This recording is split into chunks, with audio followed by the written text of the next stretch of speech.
Evening, we are members of Belvedere North's a cappella, and we are getting ready for our huge winter tour. These guys have to learn about 24 different songs, depending on for some of the places we go, they want us to do the better part of an hour-long set. And so we narrowed tonight's down to a possible 6 songs, but they don't know which ones they're going to be. We're only going to let you pick 3, and we're literally just going to roll with it. A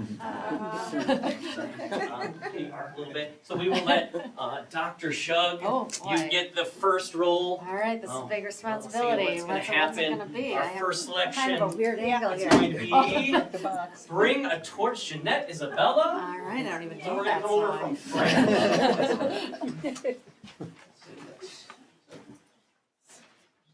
Originally the song was in French called En Flambeau, Jeanette Isabella. We're going to sing it in English.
Have the next roll. Thank you, Dr. Vermillion.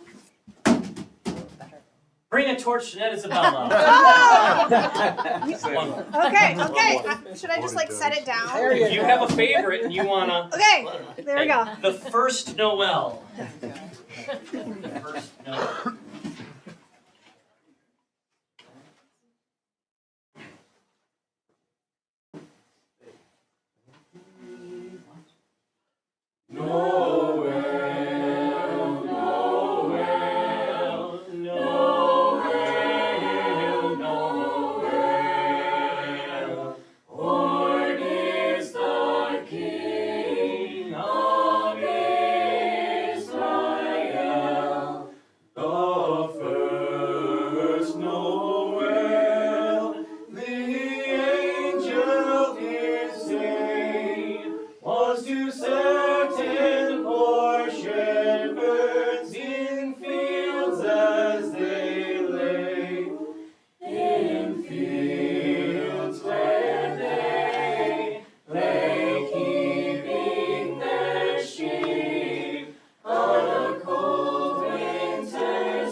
Take a roll. Let's do a fun one. Do Jolly Old St. Jolly Nicholas. Old Saint. So we'll let you drop it straight down into my hands. All right. Oh, Okay. Oh, look at that. Jolly old St. Nicholas, right? I'm good.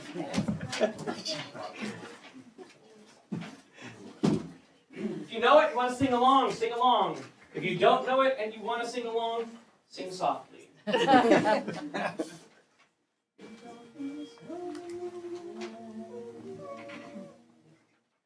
Jolly old St. Nicholas, lean your ear this way. Don't you tell a single soul what I'm going to say. Christmas Eve is coming soon, now you dear old man. Whisper what you'll bring to me, tell me if you can. When the clock is striking 12, when I'm fast asleep, down the chimney broad and black, with your pack your beam.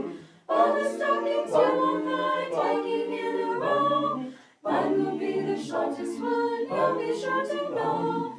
Johnny wants a pair of skates, Susie wants a sleigh. Nellie wants a picture book, yellow, blue, and red. Now I think I'll leave to you what to give the rest. Choose from me, dear Santa Claus, you will know the best. Jolly old St. Nicholas, lean your ear this way. Don't you tell a single soul what I'm going to say. Christmas Eve is coming soon, now you dear old man. Whisper what you'll bring to me, tell me if you can.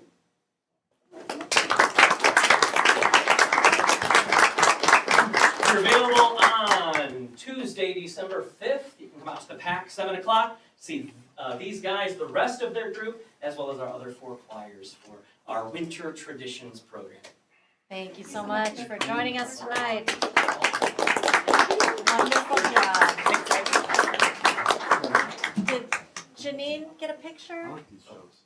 Janine? Janine, did you get a picture?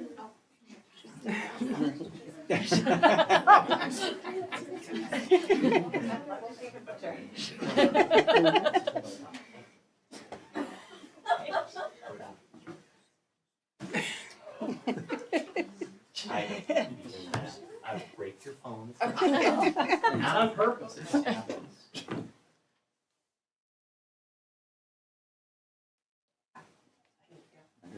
Thank you.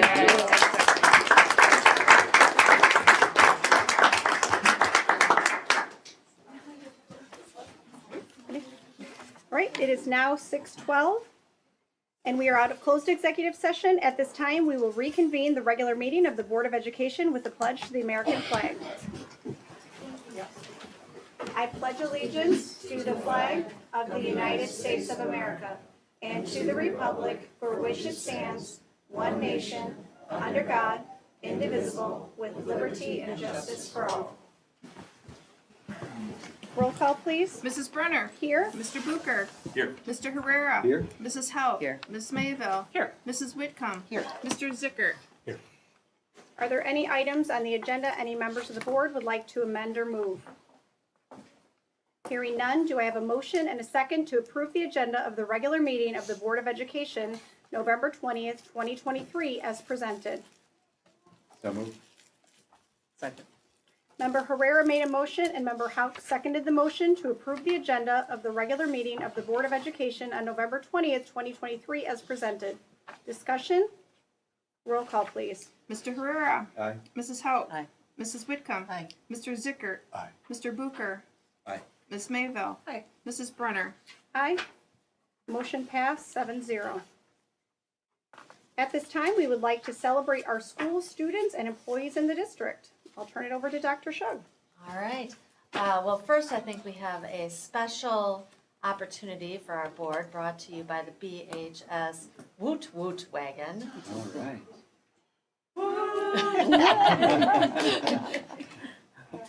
So hello everybody, I'm Addison Walker. As you may know, last week was American Educators Week. At BHS, Student Council did a Google wagon to celebrate everybody in the building, and today we want to celebrate our District 100 school board. So with that, you all can take a snack and a drink, and you all be getting cards. We'd like to give a thanks to Dr. Johnson, Mrs. Whitecomb, Mr. Zicker, Mrs. Hogg, Dr. Shug, Mrs. Brenner, Mrs. Ashens, Mr. Herrera, Mrs. Mayville, Mr. Bruker, Mrs. Armstrong, and Dr. Carson. So then you guys can take a snack and a drink. Thank you guys so much for coming. We appreciate it.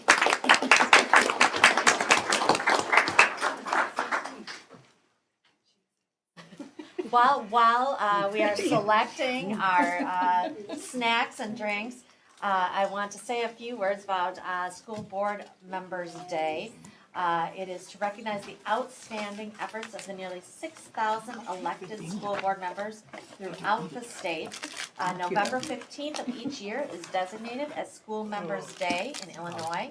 This is an opportunity to build community awareness and understanding about the essential role locally elected Board of Education members assume in a representative democracy. November 15th is about saying thank you to the District 100 Board of Education. Our board members spend multiple hours each month on district work, attending meetings, and other responsibilities most will never hear or read about. This is a time they could spend with their families and for themselves. And on behalf of District 100, we thank all 7 members of the District 100 Board of Education for their service to the district, our students, our staff, and our community. In an effort to do that, in addition, we have our bulletin board in recognition. We have a poster from our students at Seth Whitman, cards from students at Lincoln, envelopes with cards and letters from South, the Woot Woot Wagon, blankets from BHS, Nothing Bundt cakes from North, cookies from Organic Life, District 100 travel mugs, Starbucks gift cards, and assortment of other things from Central Office. We are so happy to have this opportunity to recognize the board. It truly can be a thankless job. So today we wanted to take the time to say thank you. So thank you.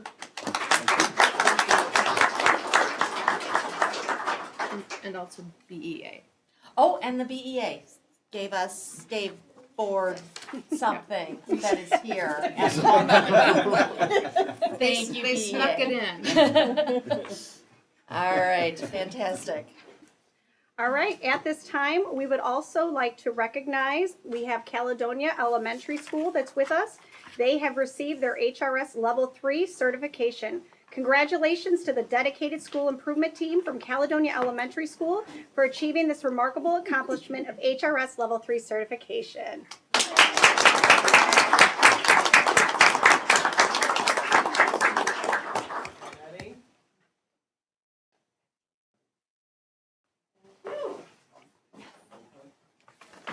We would also like to recognize at this time ILMEA District Festival students from Belvedere and Belvedere North High Schools. The board would like to recognize the music students from Belvedere High School and Belvedere North High School who auditioned and were selected to perform at ILMEA District 8 Festival, which encompasses all of Northwest Illinois from Galena all the way over to DeKalb. The schools will find out in the next few weeks if any students will further qualify for ILMEA All-State, and the district festival took place at DeKalb High School, rehearsing all day with guest conductors and performed a concert later that evening. Be sure to take a look at board docs for a list of all the students at both schools. If we could please give those students a round of applause.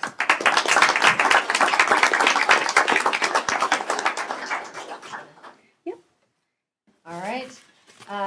At this time, the board would like to recognize the following coaches and individuals from Belvedere North High School's sports teams. When your name is called, please come up to the front. Amanda Carlson, Girls Volleyball Conference Coach of the Year.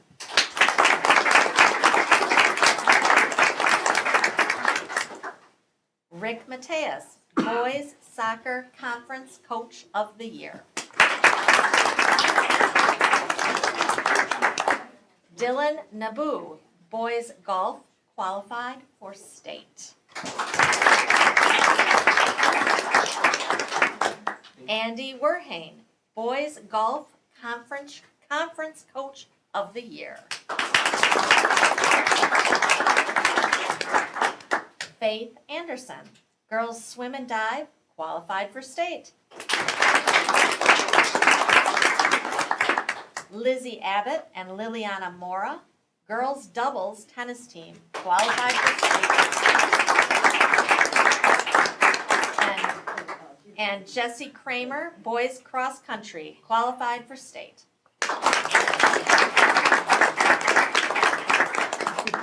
And we are going to get you all up here for a picture. And Mr. Flynn, why don't you come on up here with them as well.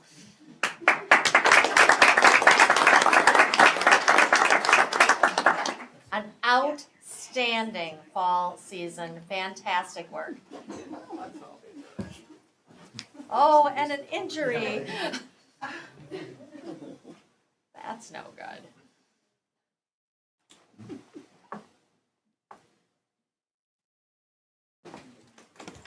Congratulations.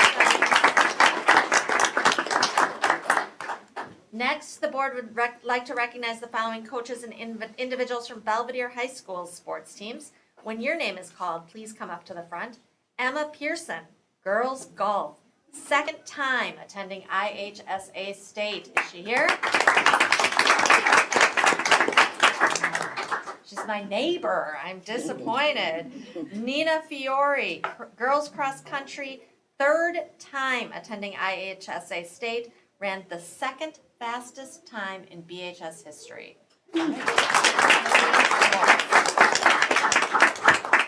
All right, and please be sure to check out additional highlights from both of those schools in board docs. Also from Belvedere High School, the following individuals: Sergio Blanc, John Young, Amy Cusimano, Alicia Gomeroy, Emily Owen, and Michelle Eklund. Belvedere High School's ISAC rep Angelo Buff presented the BHS team with an award based on their financial and aid application completion rates for the class of 2023. BHS received bronze status, which means that at least 65% of their graduating class last year completed a financial aid application. BHS was one of only 144 schools in the entire state of Illinois to receive this recognition. Well done, BHS counseling team.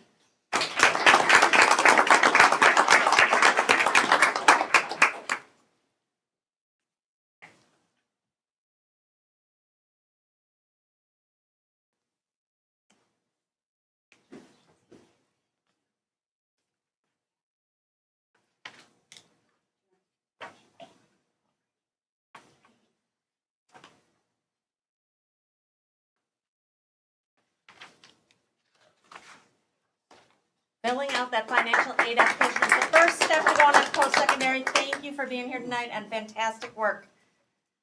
We now move into the board shout-outs, and we're going to start with Ashley Banks from Washington Academy. Ashley has demonstrated passion for her career by being a safe place for students, being a leader in a club for several grade levels, and by using her knowledge to be a tutor. She does a lot for our school at Washington. Ashley is also a strong and passionate person in her field. It was very nice being able to work by her side and get to know her professional philosophy. Keep up the great work, Ashley.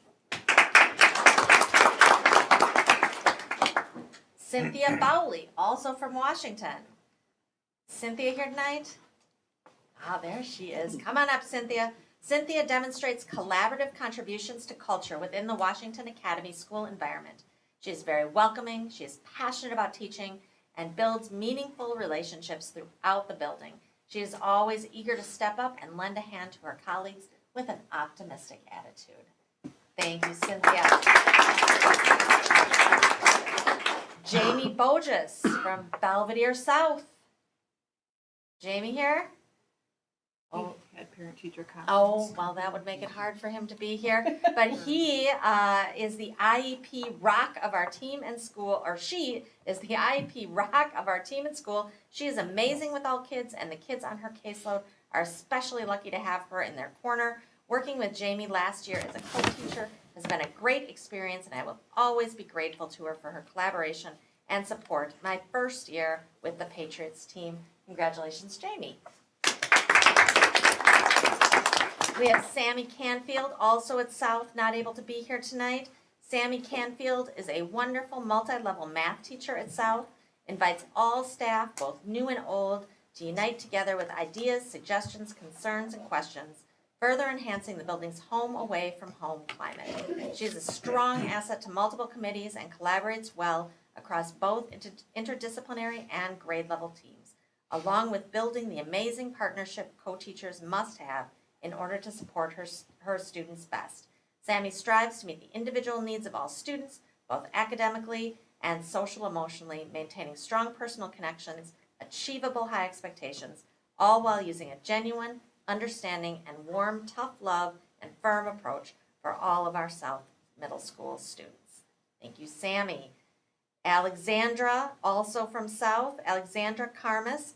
Not only is Alex easy and fun to work with, but the students truly feel safe and supported by her. She offers a learning environment for student success and is always looking for ways to keep students engaged. She has a short time with students during their health rotation, but she manages to cultivate relationships and connections with students in that short time. Such a great addition to our family at South. And Aaron Pearson, also at South. Aaron goes above and beyond for our team and students. He takes initiative to best support his coworkers and classes. Thank you for all you do. Aaron, applaud those folks in their efforts. And I know I saw Officer Steve Golden back there from BHS. Officer Golden has been a huge positive impact to our school and our community. In all my years teaching at Belvedere High School, this is the first time I've ever seen students actively and positively engaged in such a way with our SRO. His presence in our hallways, as well as after-school activities, is highly visible and encourages students and families for interaction. In addition, he has made several classroom visits and partnered to host a car and bike show. Thank you, Officer Golden. Mike Lascola. Mike and the team at Everest have built a safe and successful place for our students to shine. I am proud to work in a district that values all learners and is willing to dream big for all its students. Too many of our young adults have barriers to their success. Everest works to assist the students to be successful no matter what.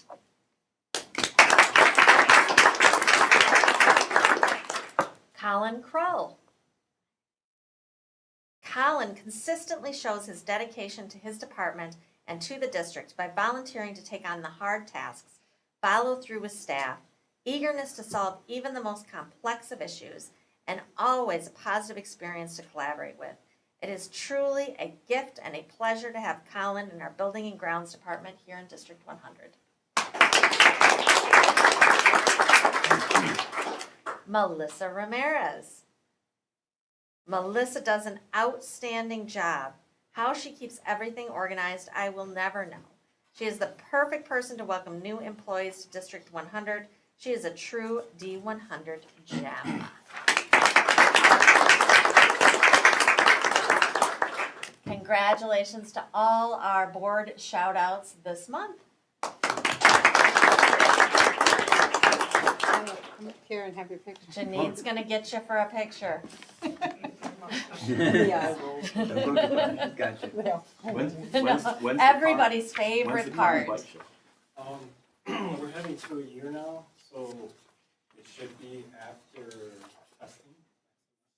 I hope. It's all in control of the weather. Yeah. Yeah. I want to find out. Yeah. We were gonna do one this first semester, but the weather changed drastically. Our plan is to do two, one semester. Nice.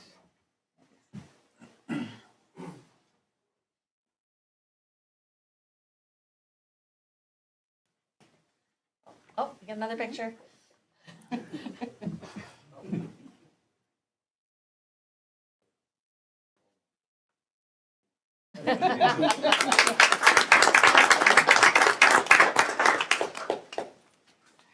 All right. At this time, if any board members would like to share any updates or celebrations that they have heard or experienced over the last month, please do so at this time. Yeah, I have a real quick one. There's a person retiring next month, but I don't want to get near Christmas and forget to mention this. Sandy Cordray worked at BHS when I was there both times, and I think Belvedere over the many years from that she's, her family and her have spent in the district, she's an outstanding employee. I mean, I think Jody would be blessed. He's lucky he had two really outstanding in a row to assist him in the athletic department. I've known both of them really well, and she was a gem at BHS for all the years I was there and the years before I was there. So I think the district, I wish her a happy retirement, but I think she'll be sorely missed in the district. Any others? I was going to mention that I had the chance to be out at BHS the other day. It happened to be the same day that the president came to town. And I was talking to Mr. Lewis and another teacher at BHS, and they mentioned how the teachers were encouraged to sort of work that visit into their daily lesson, however would be appropriate for the particular class they teach and the particular group of students they teach. Not, obviously in a political manner, but just sort of a current events sort of matter to try to tie what the kids are learning into things that are happening in their everyday life. So I thought that was really cool. The teacher was Mr. Deary. He was super excited about it and had lots of cool things to say about it. So that's just that's the sort of thing that a lot of times we don't hear about as board members, and it was just really neat to see just kind of that initiative and taking something that was a really big deal for the community and kind of getting the kids interested and aware about it. Any others? Yeah, I'll jump in. Well, go ahead, Holly. We're about to go. It doesn't matter. I was going to talk about the school board conference we went to this last weekend, which was amazing and got to learn so many things. But this meeting has wowed me already. Like everything we have done, all the celebrations we've had, there are so many positive things going on in this district, and the fact that we are recognizing them at board meetings it's fabulous. I love it. I love the positive take on these meetings that we are now doing, and I appreciate the time even that I'm able to speak about it. So I'll let someone else talk about the conference. Hopefully someone will. Okay. Oh, sure. Well, I'll talk a little bit about the conference, Okay, but then, I've got some other stuff to share with that. No, great experience for the board members, administrators, staff that were able to attend the Triple I conference in Chicago. Great presentations from keynote speakers to the workshops, a lot of takeaways from that that I was able to bring back and sit throughout the multi-day conference. And a good opportunity to spend getting to know our fellow board members and the staff and administrators. Some great bonding time to be shared. So that was always great, of course.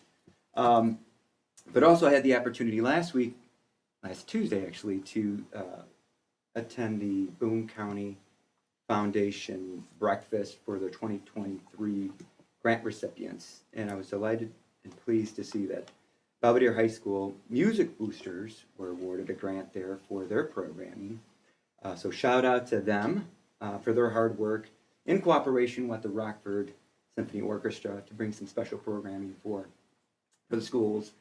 Some great engaging music programs that I think is going to really engage the kids. It's exciting stuff to see. I was glad to see and hear that they were able to win that grant as well. So shout out to them and all the hard work that they put through. So yeah. Any others? I'd like to echo, I agree with Matt and Holly and Jorge and I were able to go to the conference with some of the administrators, and I agree. I thought there were a lot of good topics that we went to, different sessions. I know Matt and I talked about a few that we went to and just some good next steps and takeaways for the district. I just think that's super important when we can go and learn more for the job that we're doing to continue to do better. So a lot of cool ideas, and it was nice to collaborate with some of our local partners too that we were able to connect with the conference as well. All right, next is our student council reports, and first up, we'll start with Belvedere High School. She'll bring me the podium here in just a minute. Thank you. So Washington Academy said, in the past month at Washington Academy, we are thrilled to announce that we have achieved high reliability high school level 3 as a testament to our commitment and educational excellence. Our annual Boo Hop Halloween themed dance party was a huge success with over 400 attendants, making it a memorable and enjoyable event. Looking ahead, we are eagerly anticipating our Veterans Day celebration, where many veterans will be visiting to read to our students and participate at the end of the day assembly. Go Wildcats! Meehan Elementary said that they are excited to start off the month with a celebration highlighting our commendable rating with the state. Our staff and students have worked extremely hard over the past year to show growth in every subgroup. Also, some of our classes welcomed in veterans to read to our students and share cards on Veterans Day. We are so proud of our students and staff. Go Mustangs! Belvedere South Middle School said, we are excited that our state report card highlighted our outstanding growth across all subjects and all subgroups, leading to a commendable rating. So proud of SMS students and staff. We celebrated our first quarter achievements these past 2 weeks with 592 students receiving an attendance award for over 93% attendance and 416 students receiving an honor roll award. Outstanding achievement bucks. Our boys basketball, wrestling, and cheer seasons are underway, along with our drama club. Great opportunities for bucks to get involved. Belvedere High School said, BHS has had a lot of academic growth to celebrate for the first quarter. Compared to the first 9 weeks of last school year, every department's pass rate has improved, anywhere from 2% to 21%. 28 more BHS students are passing all their coursework compared to 1 year ago. The first quarter win day served as a motivation for students to keep up and also allowed them to get help. Almost 350 students attended WIN, and over 100 more students passed all courses after the WIN day than before. BHS also had a 68% decrease in discipline incidents in the hallways and restrooms. 30 BHS teachers were nominated for the 2024 Golden Apple Teaching Award, and Nina Fiore finished 38th place in the state cross-country meet with the second fastest time in BHS history. Thank you, Dylan. Next, we have Belvedere North High School. Good evening. Here's my November board report. So from Seth Whitman Elementary School, classrooms learned about and celebrated Dia de los Muertos. They kicked off Attendance Spirit Week, where students kept in mind the importance of good attendance while having fun at the same time. The Seth Whitman PTO will host MIC Teacher Night on November 15th. From Lincoln Elementary, here's what's happening. They have their parent-teacher conferences along with the book fair. Fourth graders have been planning on going on a field trip to the Boone County Conservation District to support their instruction on pioneers. Classrooms are creating pictures for veterans and learning about the importance of Veterans Day. Third graders had no major incidents for October's and won the building-wide PBIS incentive for the second month in a row. All students will get to participate in a PBIS celebration for the end of the first trimester. Fifth graders will create balloons for their second annual Macy's Day Parade, and as they learn about the history of the parade and the science behind the balloons. From Caledonia, Caledonia School is excited to report that they have earned the HRS Level 3 certification, and they're very proud of their accomplishments and look forward to working on their HRS Level 4 certification next. They had a great turnout for parent-teacher conferences at the beginning of the month and are looking forward to Thanksgiving celebrations. From Perry Elementary, 4th and 5th grade students performed a unique version of The Beauty and the Beast with opera for the young on October 25th as an all-school event, with the families of students who performed also invited. Students put on a wonderful show and they had a great turnout. Spirit Week was October 23rd through the 27th, with the 25th as Fairy Tale Day, encouraging students to dress up as their favorite fairy tale character and as they show supports of those who performed that day. Perry had a very successful Boo Hop costume party on Friday, October 27th, put on by the generous PTCO with over 175 guests in attendance. On Monday, November 6th, Perry Elementary welcomed Dr. Shug and her team for a site visit. On Thursday, November 9th, students will be participating in Veterans Day activities in honor and remembrance of those who all have served. They look forward to parent-teacher conferences on Thursday, November 16th and Monday, November 20th, with Thanksgiving break just around the corner. Belvedere Central. A group of chorus students were able to see Hamilton in Chicago on November 8th. They're excited that their students were able to have this wonderful experience. The cross-country teams both qualified for state, and 2 of our students earned medals there. 8th grade girls volleyball won first place in the conference tournament, and 7th grade girls volleyball won second place in the conference tournament. Author Jarrett J. Kroska did a virtual visit with our 8th grade art students, which was an awesome opportunity for them to learn more about his career in art began. 8th grade teachers and student services staff completed the Elisa's Mission Suicide Prevention Program with all 8th grade students and were able to get support for many students in need of it. From Belvedere North High School. At North, we wrapped up fall sports and had some awesome accomplishments. Fall sports ended with volleyball winning conference and making it all the way to super sectionals. Boys soccer won regionals and finished second in conference, which is their highest finish ever. Faith Anderson is the first ever diver at North to qualify for state.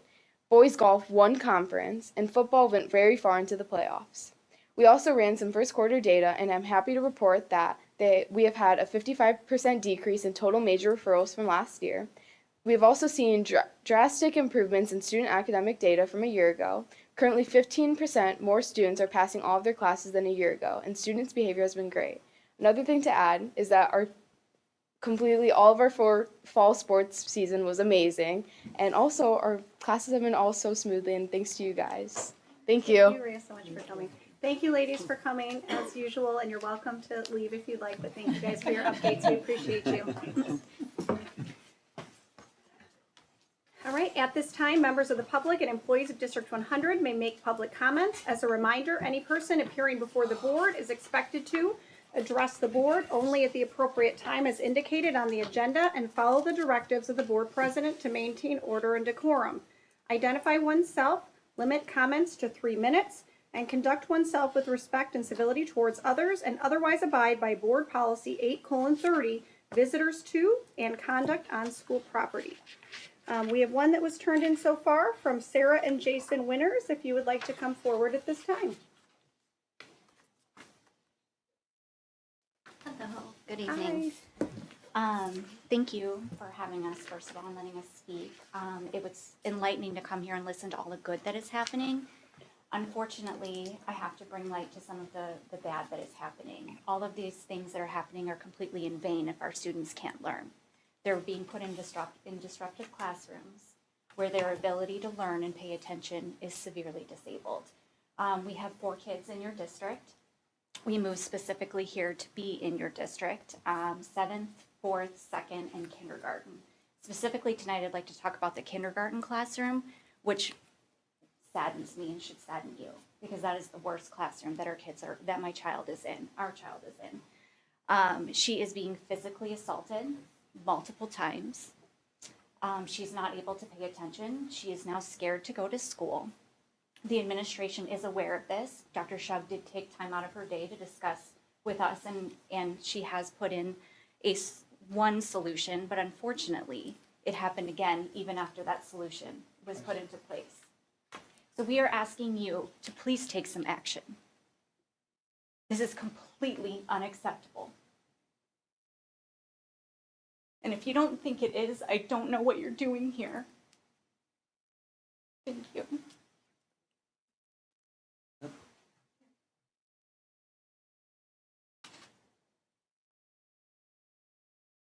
Do we have any further visitors that would like to make open comment at this time? All right, being none, we will now move on to our Board of Education Committee reports. Policy and Personnel Committee was October 17th. Mr. Zickert, do you have anything you'd like to add or highlight from Policy or Personnel Committee report from October 17th? No, other than I think if you look at the report, you can see that the policy 280 got a vast preponderance of the comments. So, I mean, there's a lot of vivid, aggressive, and lively discussion on that policy, and that was probably took up a bulk of the meeting for the most part. Anyone from the board have any questions for Mr. Zickert?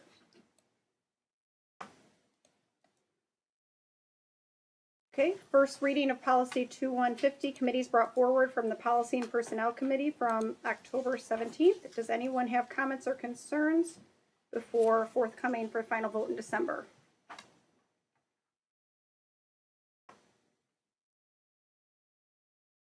Okay, Facilities and Long Range Planning Committee from October 18th. Ms. Mayville or Mrs. Hauk, do you have anything you'd like to add or highlight from the first Facilities and Long Range Planning Committee report from October 18th? Does anyone have any questions for those committee members? Facilities and Long Range Planning Committee from October 26th. Mrs. Hauk, do you have anything you'd like to add or highlight from the second Facilities and Long Range Planning Committee report? Nope, I appreciate it. I'm new to the committee, so I appreciated the time they spent that night to get me up to speed at some of the locations. Anybody have any questions for Mrs. Hauk? Educational Services Committee meeting was November 1st. Ms. Mayville or Ms. Hauk, do you have anything you'd like to add or highlight from Educational Services Committee report? Just that we're super excited to have received a Preschool for All grant, over $1 million. Our staff worked really, really hard. There's a lot of paperwork and time involved in getting that grant and some timelines. They were kind of under the crunch on that. Will fund 280 out of 420 student seats, which is awesome. There's a lot of compliance work that comes with this grant, and that compliance work also has the benefit of sort of guiding how we move the program forward, expand the program. Dr. Bauman's super excited about that, and our EC teachers are really excited about that too. So good things to come there. Anybody have any questions for Educational Services Committee members? Not for the members, just for the comment. I looked on one of the things in the report was the culinary report card annual update. I know it says they're gonna talk about it in committee in December, and I'm assuming that sometime in December, right before Christmas, we'll get a report on that. But it would be nice, number one, if we saw it sooner, A. B, it would be nice if we saw a longitudinal analysis of that too, which we haven't seen in quite a while, to show how we've done compared to where before. And it'd also be nice to see how we compared to everybody else. Outside that was it. Thank you. And Dr. Johnson is preparing that report, and will also be showing all of the benchmark comparison numbers as well. So we'll see that as well next month at Ed Services and also in admin reports here at the board meeting. Parent Teacher Advisory Committee meeting was November 1st. Minutes have been included in board docs for a Parent Teacher Advisory Committee meeting. Business Services Committee meeting was November 7th.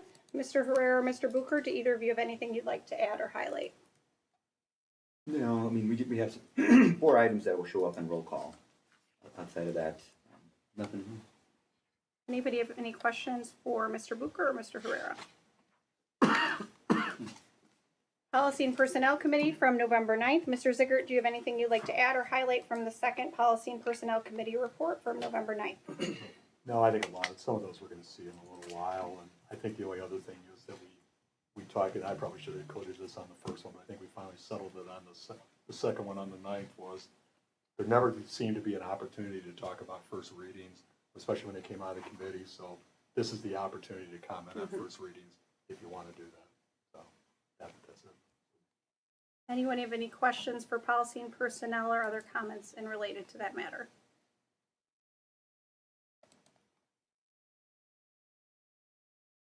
Items G932 listed on the agenda under Board of Education Committee reports are policies brought forward for first readings, as Mr. Ziegert was discussing, from Policy and Personnel Committee from November 9th. Does anyone have any comments or concerns before they come back for final vote in December? I have questions on number 27, if this is the Yep. time for that. There's recommended changes to the grading and promotion policy. Who brought that and why?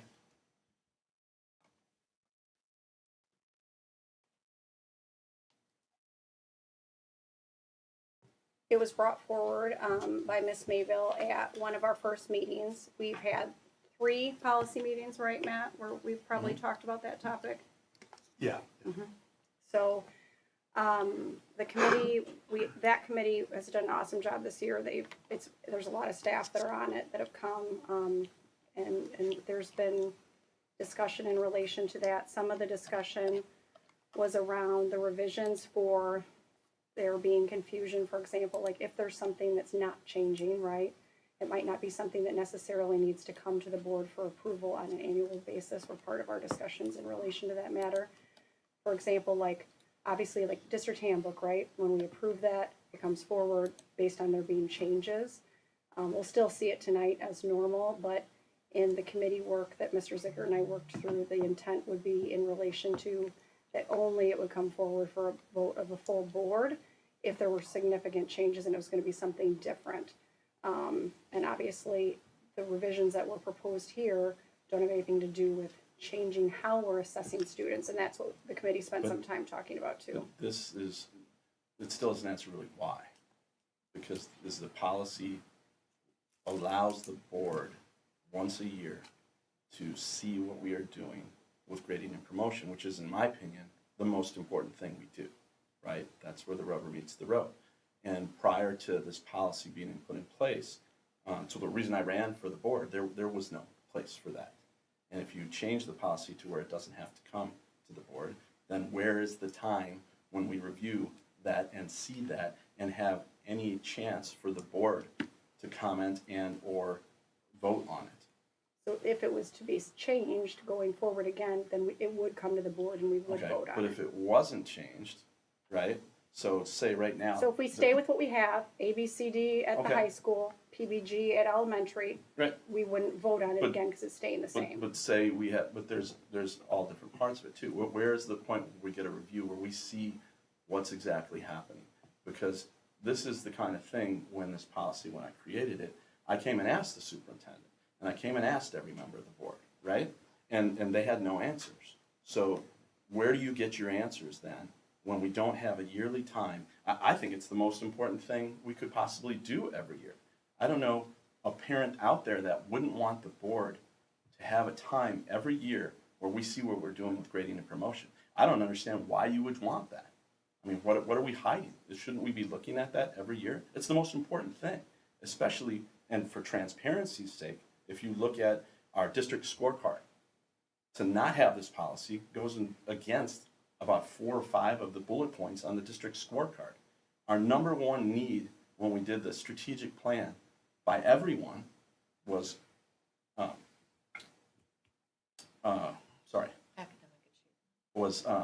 academic achievement, right? So how do we know and guarantee and have a watch on that? How does the board do that? Because we're here to represent the students and the parents and the taxpayers to do that. This takes away that ability if we don't have this policy. That's why it had to be there, because there was no way to do it before. Because we tried. I had numerous parents that went with me, talked to Dan, talked to all of the board members, and there was no way to do it. The only way to do it was through policy, this policy. So if you change it, how does that happen?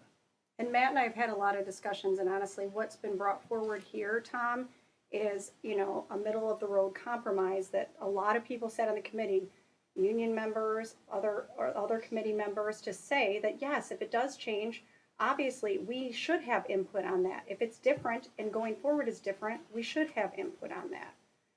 Okay, I'll take a different scenario. There's 4 people on this board that are going to vote for it, probably the 4 to my left, okay? Those people vote for this, they can put in anything they want because they have stated their thought shares of the administration. And the administration wants to do something, they put it in. Once it's in, there is no time it comes back to change it if they don't want to. See what I'm saying on the backside? So after that, it's there forever. How do we change it? You can't.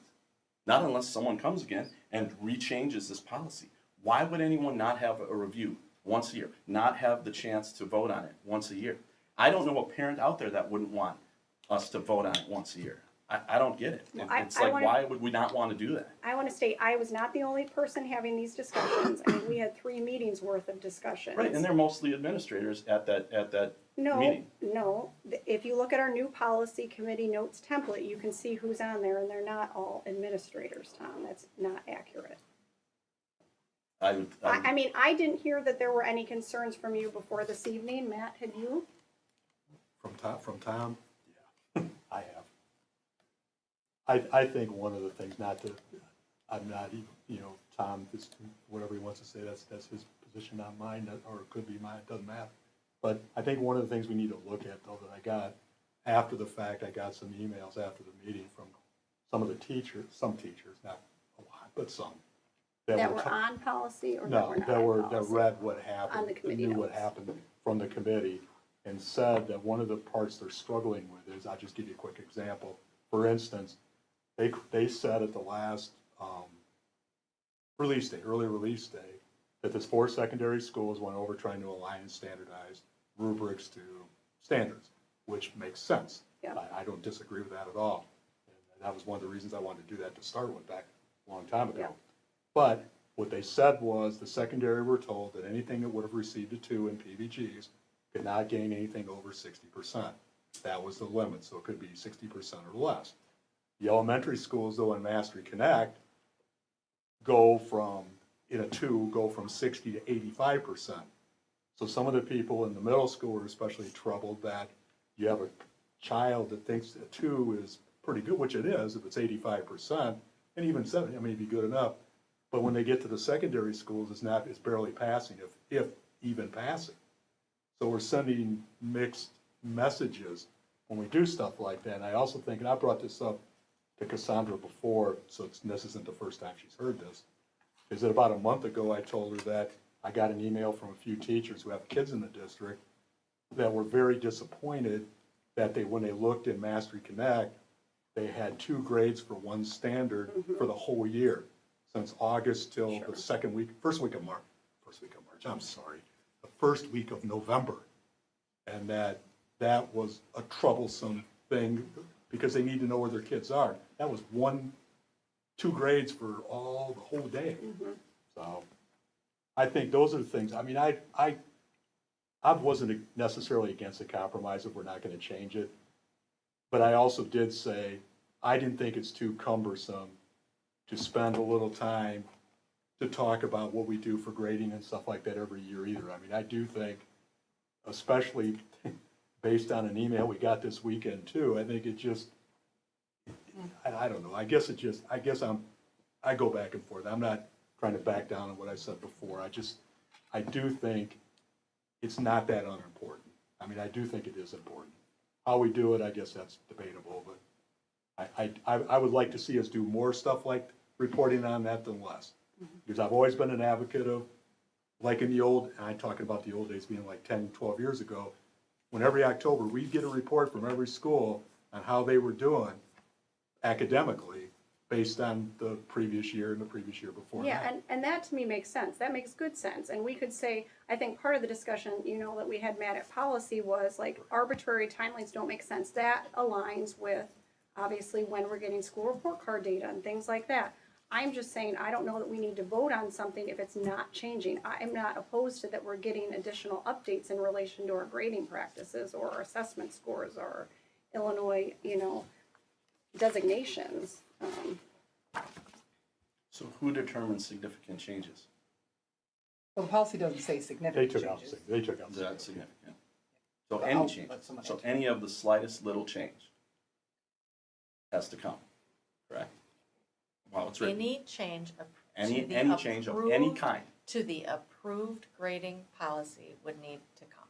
And just as a point, if there is ever a time that any board member wants to put anything on the agenda, so if you wanted to talk about the grading policy in November or in January or in March, you would certainly be able to put that on the agenda. Certainly whatever the board decides to do with this, we will See, absolutely but comply with. that's not but- how this came to be.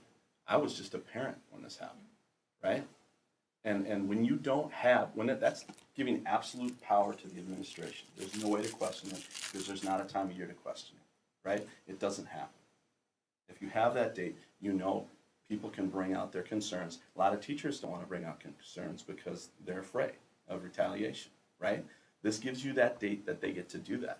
I hope teachers know that, right? Nothing would have been changed. We went through years of something that wasn't working well, and we got together, and I thank you for working on it, and the other people that did, to come up with something better. Would have never happened if we didn't have this, right? Because it was never going to be brought by administration, ever. It was not going to happen until those policy changed. That is why it's critically important. Otherwise, it gives absolute power to the administration, because there's no other way you get a chance to voice your opinion. It's disenfranchising the parents, again, which we like to stiff arm all the time. It's not helping the students. Why would anybody? I think we should have a special meeting every year to discuss this topic, because this is the most important topic that we have. 3 different people contacted me this week. One you all got. 2 of them are teachers. One's a parent, about the things we still have problems with in our district related to grading and promotion, right? So when does that come up? When do we address them? We don't have it, right? Under this. It just keeps rolling. And you guys do what you want to do. That's absolute power. I think absolute power corrupts absolutely. If you come from where we were before you, the answer that people got, that I got when I went to Dan Weisman's office with several other parents, was, you don't like my curriculum, you don't like my grading, then maybe District 100 isn't the place for you, right? Because that's where we were at before. Not to mention, when I sent in the policy to have it changed, I sent it twice to the superintendent and twice to the acting president at the time, and they just buried it. So how are you ever going to get anything through? You're saying, how does the parent at home who has major concerns ever get anything addressed at all? You can't. You have no time and place to do it. We You have policies It's that at have the been committee. brought forward from parents. at the committee. Yeah. What if it doesn't get to the committee? You bring it to the committee, the policy says The committee- anyone can put something, parents. And how it was supposed to or- do, if you have a policy change, you're supposed to give it to the president of the board and the superintendent, correct? The committee, Correct, but is that how you change policy? Is that how you do it? what do you mean, the you Yes. take policies and- to the policy committee, correct? And that was supposed to be done through the president and through the superintendent, and they distribute it to the head of the policy committee. Where does it say that? That's what I was told when that happened By at that who? time. And I passed that on to you, the president, and the superintendent. Never heard a word back. Sent it again, never heard a word back. Who was chair of the policy committee at that time? Allison, Did you I bring it to didn't know, Allison? I didn't know, I didn't even know who the policy committee was. Well, you met with all the board members, correct? I did, after that I did, yes, And Ms. Niebremick took it to the policy committee, did she? after the fact. Before, when she was chair of the policy committee? No, because Okay. it's supposed to go to the president and to the superintendent. It doesn't matter, it's Well, it semantics. does matter, you're The- asking the how rea- it is supposed to go, Right. right? It's supposed to go to the committee, Okay, all right? right. The policy says So, that so anything let's, can let's end say, for example, up, you were the president at the on time. a It was sent to you, you didn't respond, twice. you You emailed said you it to didn't me? get it, I FOIA'd it, you didn't respond, neither What did are the you superintendent. talking about? That's just the truth of what happened. Can I say two other things about I'm sure you current? think that. I have it FOIA'd, which I can show you. You want to see it on my phone? Should we talk about FOIA? We're not gonna pull up phones right now during the meeting, but I want to say one thing about the timeline period. Tom, one of the things that you said is if it came annually. What does that mean? Could we do an update annually, as like Matt was alluding to, and data was brought forward, not necessarily voting? Again, if it's staying the same, What are you afraid of voting on? why do I need to vote on something that's staying the same? Well, exactly. It'll be a 2-second vote. I think that causes confusion to people. Another, who? if we're bringing something forward, and most of the things that we bring forward are a change. For example, like I said, the district handbook comes forward because there's changes that are proposed and outlined. The evaluation plan comes forward because there's changes that are outlined that we have to vote on to adopt those additional changes because it's different. If there's no vote, then what purpose is the board reviewing it? They have no say, really, is what you're saying. I don't like it tomorrow, I can tell them I don't like it tomorrow. And so can you. Yeah, any board member can bring it forth. You put it on the agenda if you want it. The Any grading board policy member. was on the agenda many times over the past few years. It's not like the board never discussed the grading policy before you joined the board, I still Tom. haven't heard anyone tell you. So you're afraid because if there's not a lot of changes, it's what? It's going to take too long to have a vote? There also, Nope, no one said that. a piece of the revision too, other than just the voting, was from the teachers that are on the committee, that there were concerns about, like, the time, that November, for example. Yes, if it's just an update, but if we're making a change, it was voiced at the committee level that that is not adequate amount of time for teachers to adopt something new, get ready, and it's an arbitrary time. And so that was a piece that was discussed too, with taking out the calendarized time for when it needs to So come you think it should forward. be earlier? It depends on the scenario, and that was the discussion. Because that It's time was totally- picked by Dan It was, it's totally. November was chosen by I'm him. just- and that's what we discussed at the committee meetings. It's totally context dependent, right? Mm-hmm. Are we buying a new platform? Do we have to give training to teachers? Do they need time Mm-hmm. at school improvement days? Do we have to design the report card? Do we have to translate the report card? I mean, there's all those avenues. That's why a date doesn't necessarily make sense as far as an arbitrary date. The hard date makes, to me, and I think to most parents, it would make great sense. I don't know of any organization that's well-run that doesn't have a time where it reports to its boss, which is the board, and the administration should do that every year, especially on the most important thing, what's the academics of our kids, right? And it absolutely blows my mind that there be any opposition to that every year. Because what else are we here for? It's the main thing. Agreed. I think, I looked at it and I can honestly say since 2008, I've been to more board meetings than anybody sitting in this room. Because I've missed maybe 2 in the last 15 years, when I worked here, when I didn't work here, or whatever. When the grading policy changed the last time, it came as a pilot. And we piloted it, and I'm not saying I wasn't supportive of it, I'd be lying if I said that. Because I was one of the, but it was after my time, when it became a pilot for all the schools. But then when it went past a pilot stage, I looked, and I'm not sure I could ever find a board meeting where it was ever approved past the pilot stage. Maybe it was and I missed it, and I'll be the first to admit my mistake. If I did, I just never saw that happen. And if I'm wrong, then I'll be the first to admit it. So, I don't want to interrupt Matt, but I guess I would just have a couple things to say. It was a contentious situation previously, and it was talked about broadly, and it was discussed at a number of policy committee meetings, and it landed on the version that is now looking to be further amended. I would vote no, I will vote no for the change. I believe that there is value. Now, again, if the timing were to change, if there was a time that made more sense from an academic perspective or from a calendar and planning perspective, again, that was at the time, the date that was proffered by the then superintendent. But I believe that there is value in the checks and balances that it provides. And there was a great deal of discussion throughout the process about checks and balances. So for that reason, because in some ways, it just seems as though there could be a great deal of movement toward a change there again, without a great deal of oversight, and this marks a moment, whether that date in time changes or not. And I just don't see a compelling reason. I don't hear a compelling reason, I don't see a compelling reason to pivot just yet. Perhaps a year or two down the road and there's some level of consistency and people have gotten over the, there was a great deal of families, students who were traumatized by the way it unfolded the first time when PBG was introduced, when it went from that pilot program, and to the process to change it back. I just don't see a need to. So I'll vote no when it comes forward next month. The great point that she made is the reason I wrote the policy is there was no checks and balances. When I asked the members who are on the board, they said there was no checks and balances. I said, why aren't we doing something if you're not happy with this? Some of them told me it was affecting their kids negatively. I'm like, why didn't you do anything? You're on the board. Their view of many of these people at home and teachers, is that you hire the superintendent and they handle everything, and that's it. That is not the role of a board member. It's not the role of the board member. We learn in our packets when we have our breakouts. We're here to represent the students and the teachers and the parents and everybody else. That is what we're here for. And that is why I wrote the policy to begin with. So as a board member, I represent the community. I work with everyone.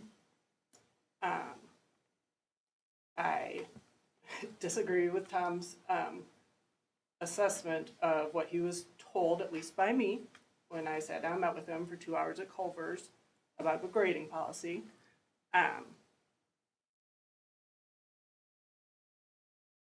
This is not check and balance. It's either the board decides on the grading policy or the superintendent decides on the grading policy, okay? There's an ultimate decider, one way or the other, right? So it is either the board that says yea or nay, or it's the superintendent that says yea or nay. There has to be a decider. I think we can all agree on that. Okay. I'm more worried about a crazy board than a crazy superintendent.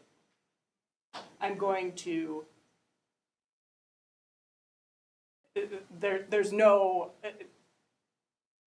when you look at the press policy, the people that wrote the press policy feel the same way.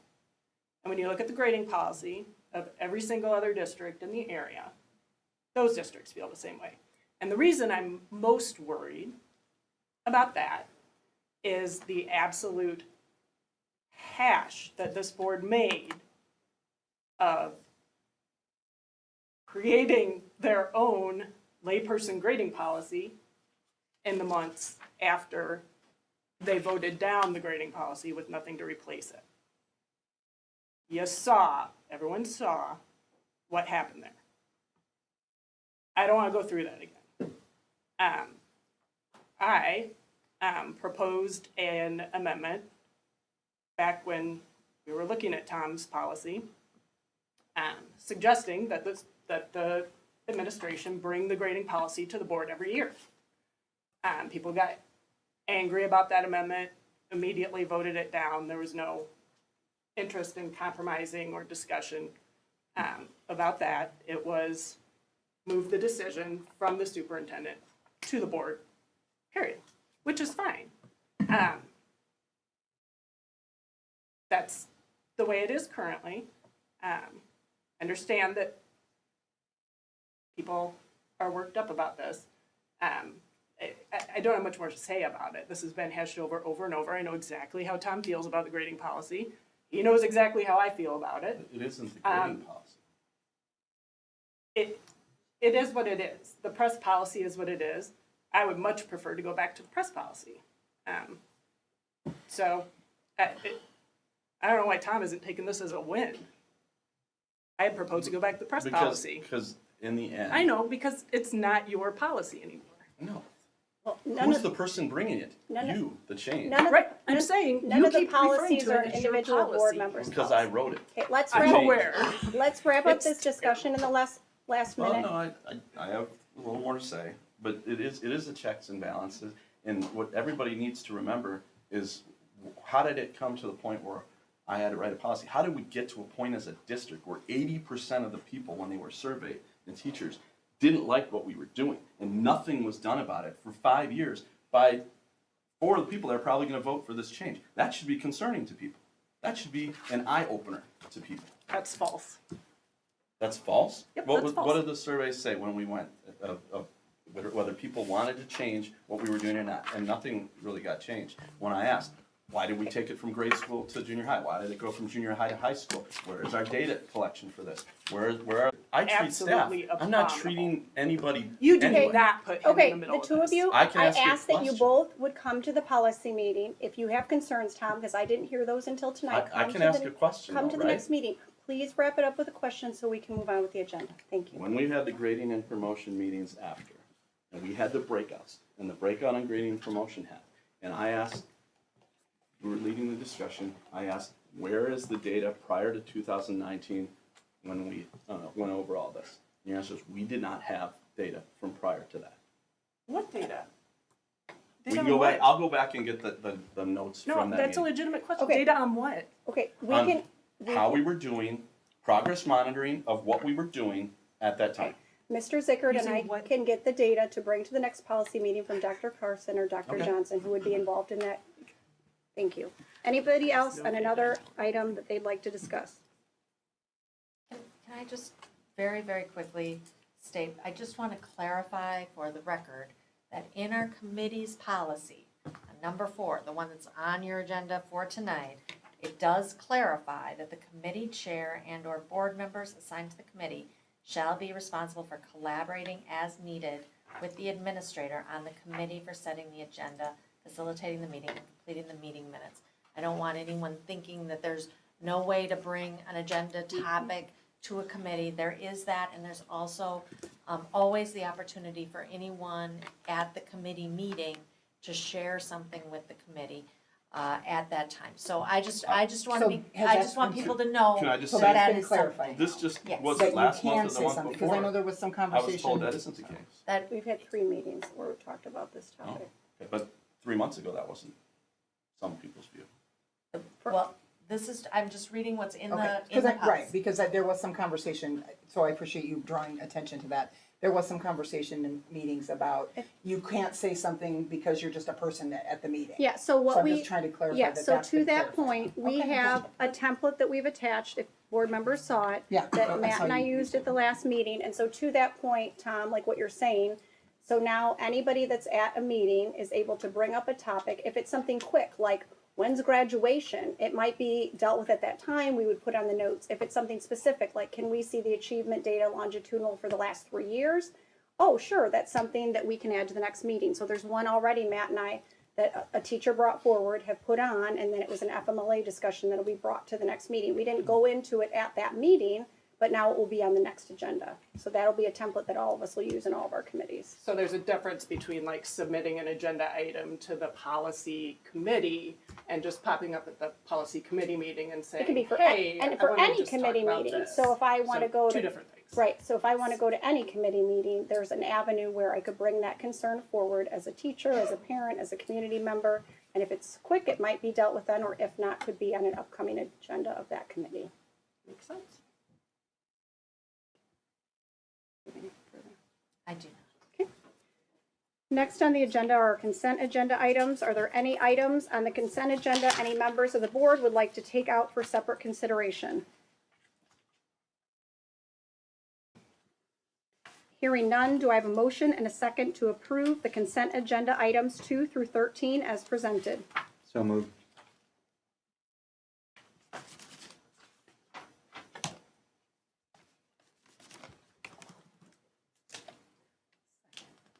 Member Herrera made a motion and Member Hauk seconded the motion to approve consent agenda items 2 through 13 as presented. Any discussion? At this time, I would like to acknowledge the following donations. $75 from Driver's Edge for Belvedere North High School Band, $100 from Boone County Arts Council for Belvedere North High School Band, $100 from Belvedere IOU Club for Belvedere North High School Band, and $500 from Kelly Williamson Company and headphones from First United Methodist Church from Belvedere Central Middle School. We'd like to thank our community partners for their kind donations.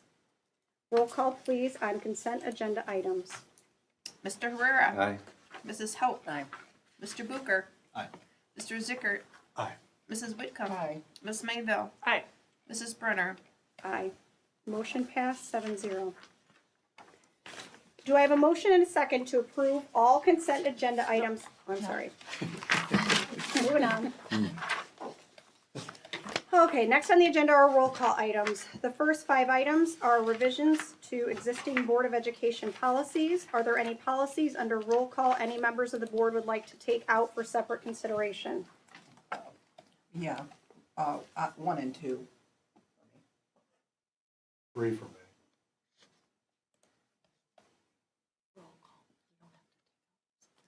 That's how it's listed on here. Yeah, that's true. We can go by Just one. discuss each one. Okay, That's one. so we're just gonna go through each one now, one by one? Yep, you But that's just how have it's a motion listed for before. that. Yep, sorry. I don't. Just- We're just gonna Oh, one by one. because See how it's the policy, yes. So Correct. that's fine. Yes, So I'm we gonna can look just at take each it. one. Okay, so Lisa, can you tell me again which ones you'd like? pulled? 1 and 2. Thank you. Matt, 3. thank you. So are we good with looking at 4 and 5 collectively? Okay. Do I have a motion and a second to approve roll call items number 4 and number 5 as presented? Not looking at numbers 1, 2, and 3 right now that were pulled. So moved. Second. Member Mayville made a motion and Member Herrera seconded the motion to approve items 4 and 5 as presented. Any discussion? Roll call, please. Ms. Mayville. Aye. Mr. Herrera. Aye. Mrs. Hope. Aye. Mrs. Whitcomb. Aye. Mr. Booker. Aye. Mr. Zickert. Aye. And Mrs. Brunner. Aye. Motion passed 7-0. Do I have a motion and a second to approve existing Board of Education policy 3:50 administrative personnel other than the superintendent? And that's listed as number 1 on the agenda. So moved.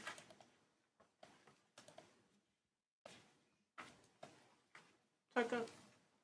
Member Herrera made a motion and Member Mayville seconded the motion to approve existing Board of Education policy 3:50 administrative personnel other than the superintendent. Any discussion? Yeah, we discussed this sort of as we did the other policy. And I will vote no tonight because the language has been changed to remove the oversight, as I see it, from changes to job descriptions going forward, and leaving it to the absence of oversight. And so I'll be voting no. Any further discussion?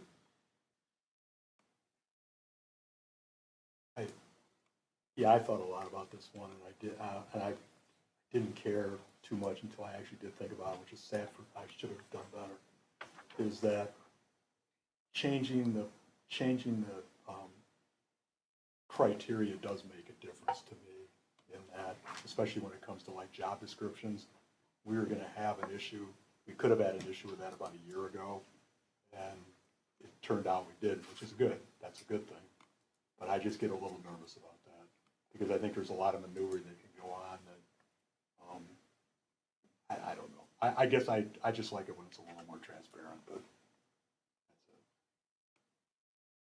that's it. Is there a specific bullet point here we're talking about? This isn't redlined, so I'm not sure exactly what you're talking about.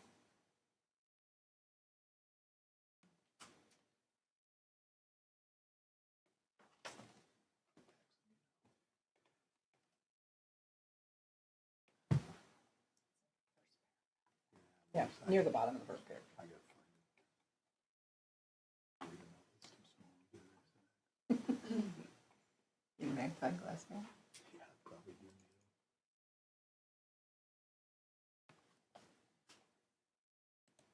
Was there discussion at policy on this particular thing, Ms. Brenner? What we brought forward was the recommended.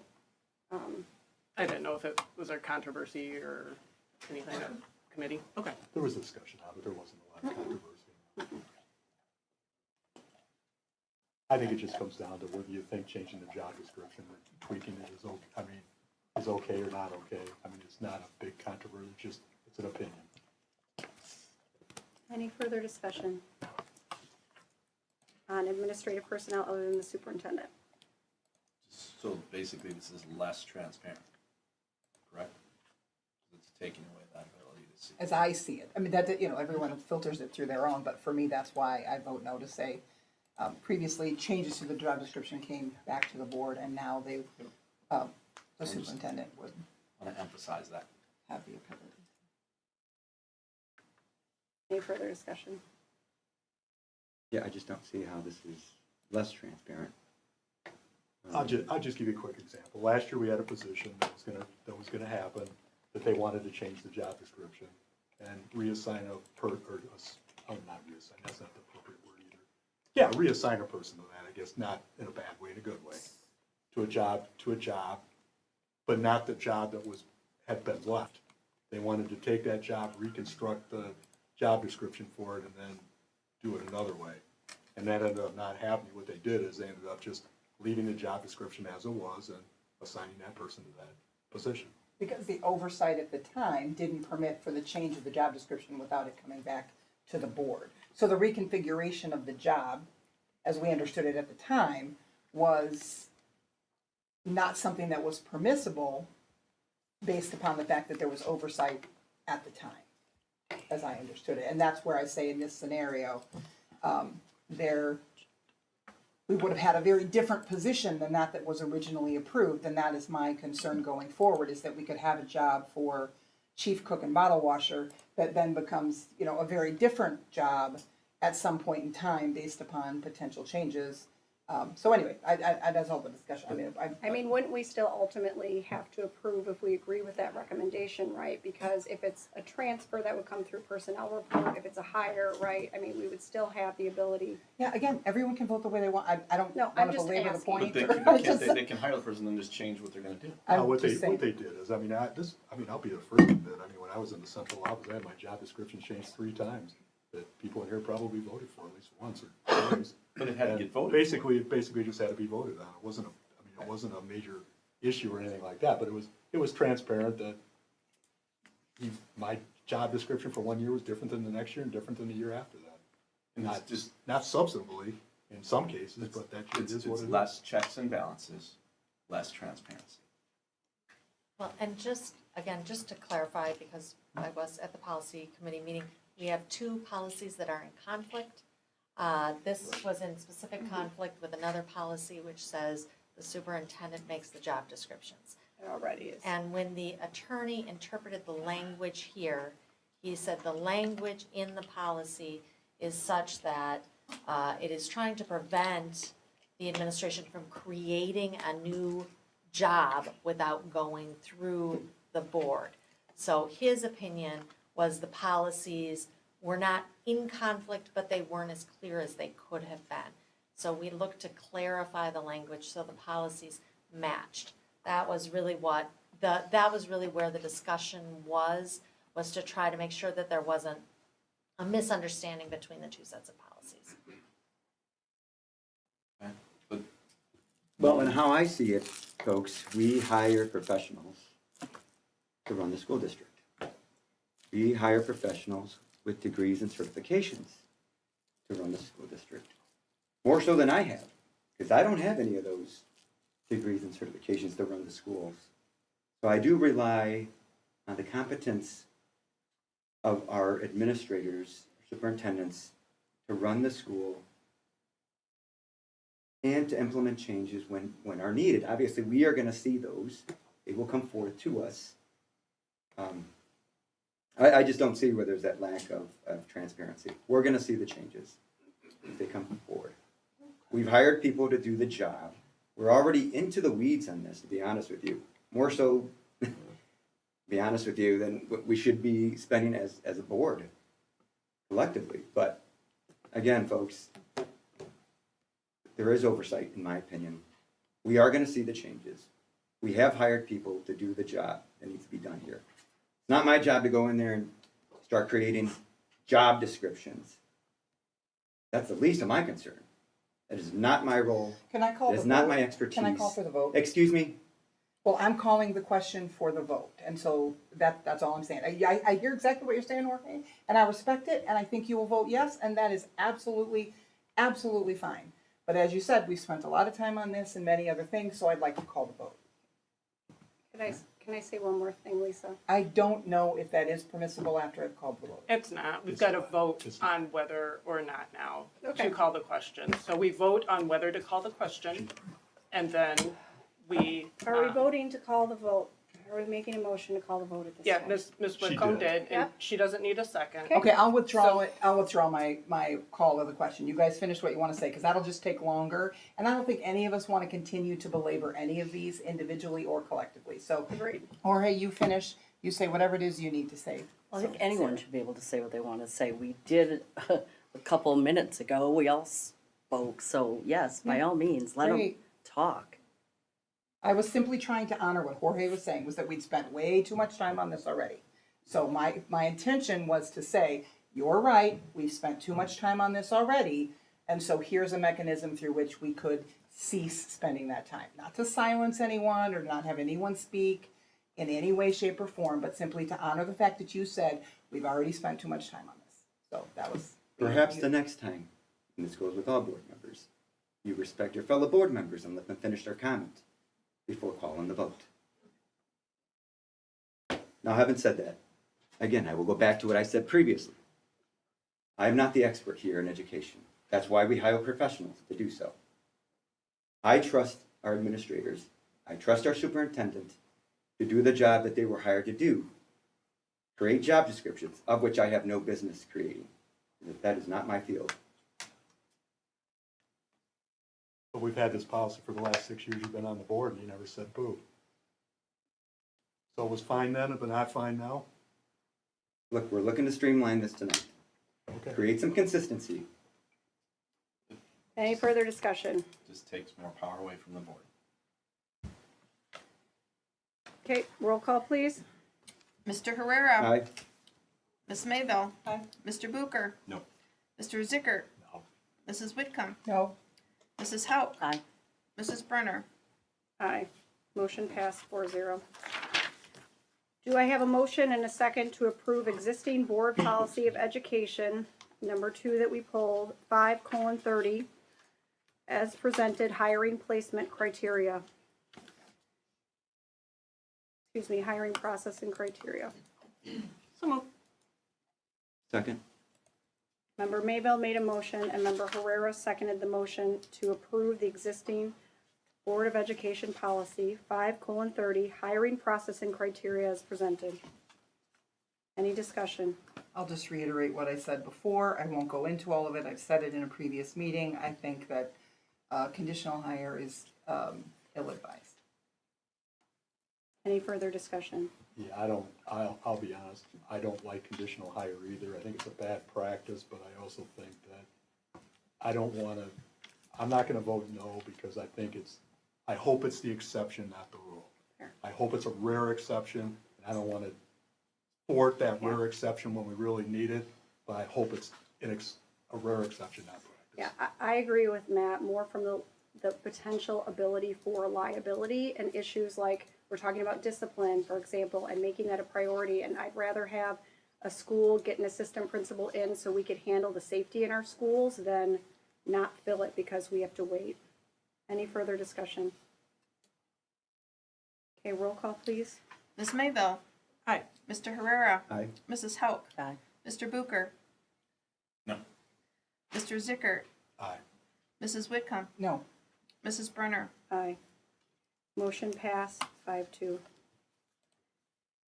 Do I have a motion and a second to approve existing board policy of education 7:40 non-public school students, including parochial and homeschool students? So moved. Second. Member Herrera made a motion and Member Mayville seconded the motion to approve existing Board of Education policy 7:40 as presented, non-public school students, including parochial and homeschool students. Discussion. Yeah, the reason I pulled this was, I've thought a lot about this, and I've actually had discussions with Dr. Shug about this as long as 2 months ago, about some of the issues I had with this. I think, to me, it's the process more than it is actually the policy for now. The process, in my opinion, this should have been brought to the administration. The administration, either the parent should have directed it to the administration, or we should have directed it to the administration to decide what they wanted to do with this and have them be the point persons, not the other way around. I think this is something that we don't know how many people want, for sure. I've had a few discussions with people in the schools that are lukewarm about this policy at best, in both buildings and even in the administration. I think this is something that could have been vetted differently. I don't want to change a policy for one person. I think that's what for now, all we've heard about is one family who, very nice family, spoke eloquently about it. I don't think they're difficult or bad people at all by any stretch of the imagination. But we don't know how many other people, or if there are even any other people out there that view this policy as something that we need to do in District 100. And a lot of school districts, some school districts do it, a lot don't. More don't, way more don't than do. But that doesn't mean we don't have to do it. I just objected to the way the policy was brought to start with. And I had that discussion with Dr. Shug probably 2 months ago. So that's where I'm coming from on this one. Well, we've had some opportunity in the policy committee to discuss this. We've had the family bring it to, we've gotten feedback from the ADs. I think this is a good compromise to be able to allow parochial and homeschool students to be able to participate in our sports. I could tell you some families would want only to take one course or one period, but going down from half a day to 1/3 of a day is a good compromise for the schools and for the families to be able to participate. We've had plenty of discussion in the policy committee around this. We've had plenty of people come in and talk to us. I think this is a good compromise in all reality, to get where we want to get to. The opportunity to increase more engagement, participation from taxpayers that are living in this district, paying taxes as well. Like I said, I disagreed with the process. Number one, it's only one family. We don't know if it's any more than that. Could be several more, but we don't know that. We don't know anything about that. The ADs were asked, how much time it was going to take and stuff like that. We never asked them whether they wanted the policy or not. Or if we did, they didn't weigh in based on reporting back to us. I talked to Dr. Shug about it and how she thought the policy ought to be, and the fact that it didn't go to the administration first, that parent wasn't directed to talk to the administration, or it didn't go to the administration first, it came to policy from a board member, to me, is maybe not the way it should have been done, especially on some of the other times we've looked upon as, this should have been, in my world, this should have been, I know, should somebody be shocked to hear this, but this should have been administration work, not board work. It was all right to bring it to the administration and bring it to Dr. Shug, but I'm not sure this should have transpired like that. This has been pushed by you, Jorge, for one family, and that's all we know.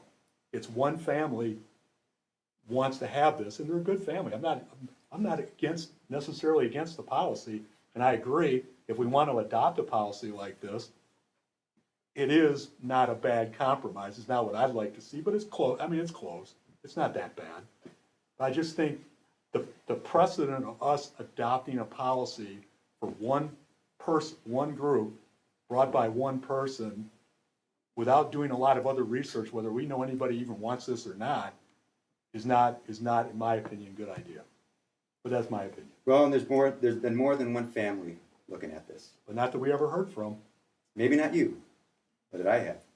And also, in addition, I heard from the ADs, and that's how we came to this compromise. That's how we came to from 5 to 1 to 3. What were we going to acquire in terms of the coursework, the number of hours?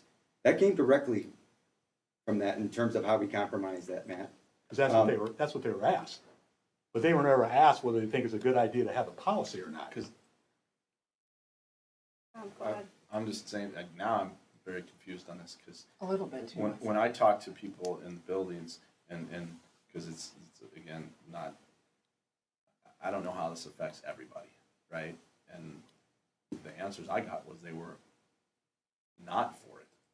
Jorge's saying that some of these people are. That's confusing to me. I'm just sharing the feedback that was given to me, which was 5, which was how many course hours they needed, or change it to 1, which is IHSA's, what their policy is. Hey, we can let them participate at 1.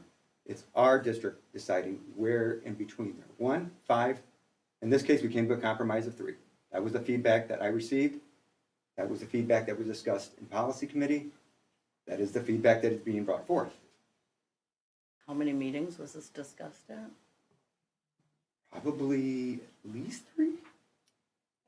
I think that's about right, do you remember, Matt? That's pretty accurate. And it's been in the notes and the updates every month.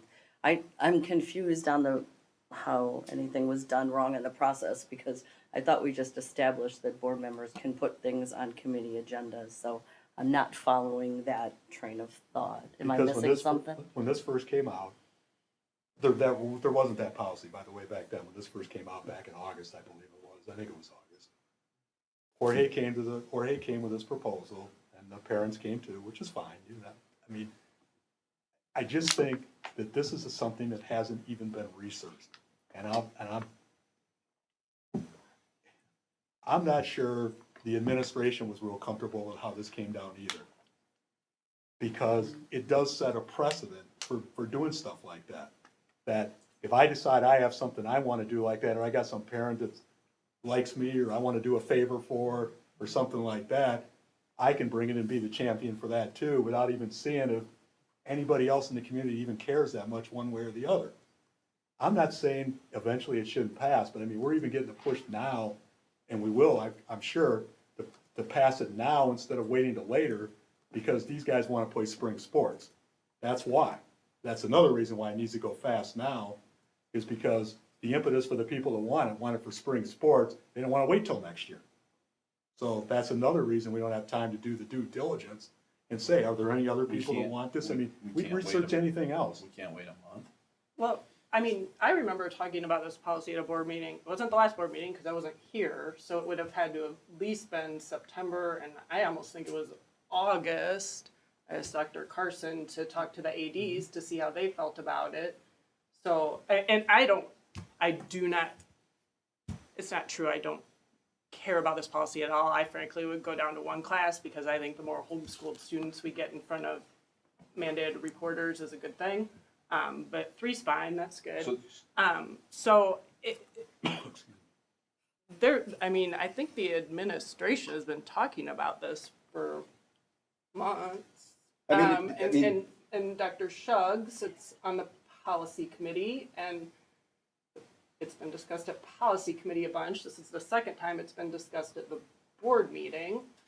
I'm sure people have talked to people who are against it and people who are for it, so that I'm not confused by the fact that some people like this, some people don't like this. It's run its course through the Yeah, vetting we're not process rushing of this the, at all. the committee. So I almost feel like, Mr. Zickert, that you're dismissing the work of the committee. No, I'm not dismissing It sure sounds like it, because it doesn't sound like you're in agreement of this policy. No, but- I do want to say that in general, and I understand everything that gets brought forward, we have the ability to vote on. That is my only concern, honestly, because this is the committee that we chair together, and Matt and I have spent a lot of time with those people, and I want them to know, because we do have community members in the room, teachers, we have our union leadership. I feel disingenuous if everything that's brought forward we're all voting no for. That doesn't look good either, and I think there's political ramifications. They're not saying everything we have to, but those people are working and they're doing it because they chose to and they want to be there. So I do have some fear in relation to that going forward. Can I just? Well, I would just say this and then I'll get out of the conversation. I would vote no only because of the potential precedent. And again, I'm hearing some of this, understanding it a little more broadly tonight. Any precedent that takes a single, as far as I'm understanding it, only one family coming forward, and it could be a policy regarding something else, bullying or tardiness or any other thing. If we begin to change policy based upon the expressed need or request of a single person or family, that would be troubling to me. And I believe this could set precedent. To that point, there was one that we talked about last time about staff members and having the ability for them to bring their own students into the district potentially, because there's new law changes, and that was exactly what was talked about, at least that policy, like, well, let's collect data on that to even see if there is an interest before we continue to have that discussion, because if not, then there might So not I be guess I would further say value. that's perhaps wise, and if that hasn't been done here, perhaps it should be. Again, I think if homeschool kids want to participate in sports, as a mom who homeschooled for almost 16 years, that's not where my problem lies. I think we should have, I just don't think that there should be, it would be precedent setting if in fact this came, and we made a modification for, I think we just have to be careful. I mean, the possibility exists that the next family could come forward and say, well, you did it for the family who wanted to have their kids play sports as it relates to one thing or another. So that for that reason, I won't say anything else, but for that reason, I would vote no. It's evident that several board members did not attend any of the policy committee meetings when this was brought forth. Had you been there, you would have witnessed and heard for yourself other community members advocating for this. Well, I can't attend at 4 o'clock, I'm sorry. I mean, I would if I could, but I can't. And so I read the notes and I try to, listen and participate in the discussion, but that's just, sorry, that's, I have to work. I can't let that one go though, is that I sat at every one of those meetings, including one you weren't at, and I don't remember all these people advocating for this policy. None. And they're all, I'm not saying they were against it. I'm not saying that they weren't all right with a compromise of 3 or something like that. There wasn't anybody advocating, saying we need to have a homeschool policy. We did have a member comment, one of them. Yeah, actually, it's one that Bob Wahlberg came and said as a it's taxpayer money that maybe we should have that. That was the one. I apologize, there was one. So why are you dismissing that then? I'm not dismissing Mr. Wahlberg. But that was one I out just of have one 3 question. meetings of One question. 30 people. You, Matt, just because when I did my homework on it was a while ago, you're telling me that both ADs are for this policy. That was their determination. I didn't talk to the ADs directly. I suspect neither AD likes it a whole lot. I don't know. That's what I'm asking. I but, think but that's Jorge, accurate. Jorge told me that I think just they're said that okay they with did. it. I received feedback on where they would A good like to, compromise? a good compromise. For the number of For the courses number of courses.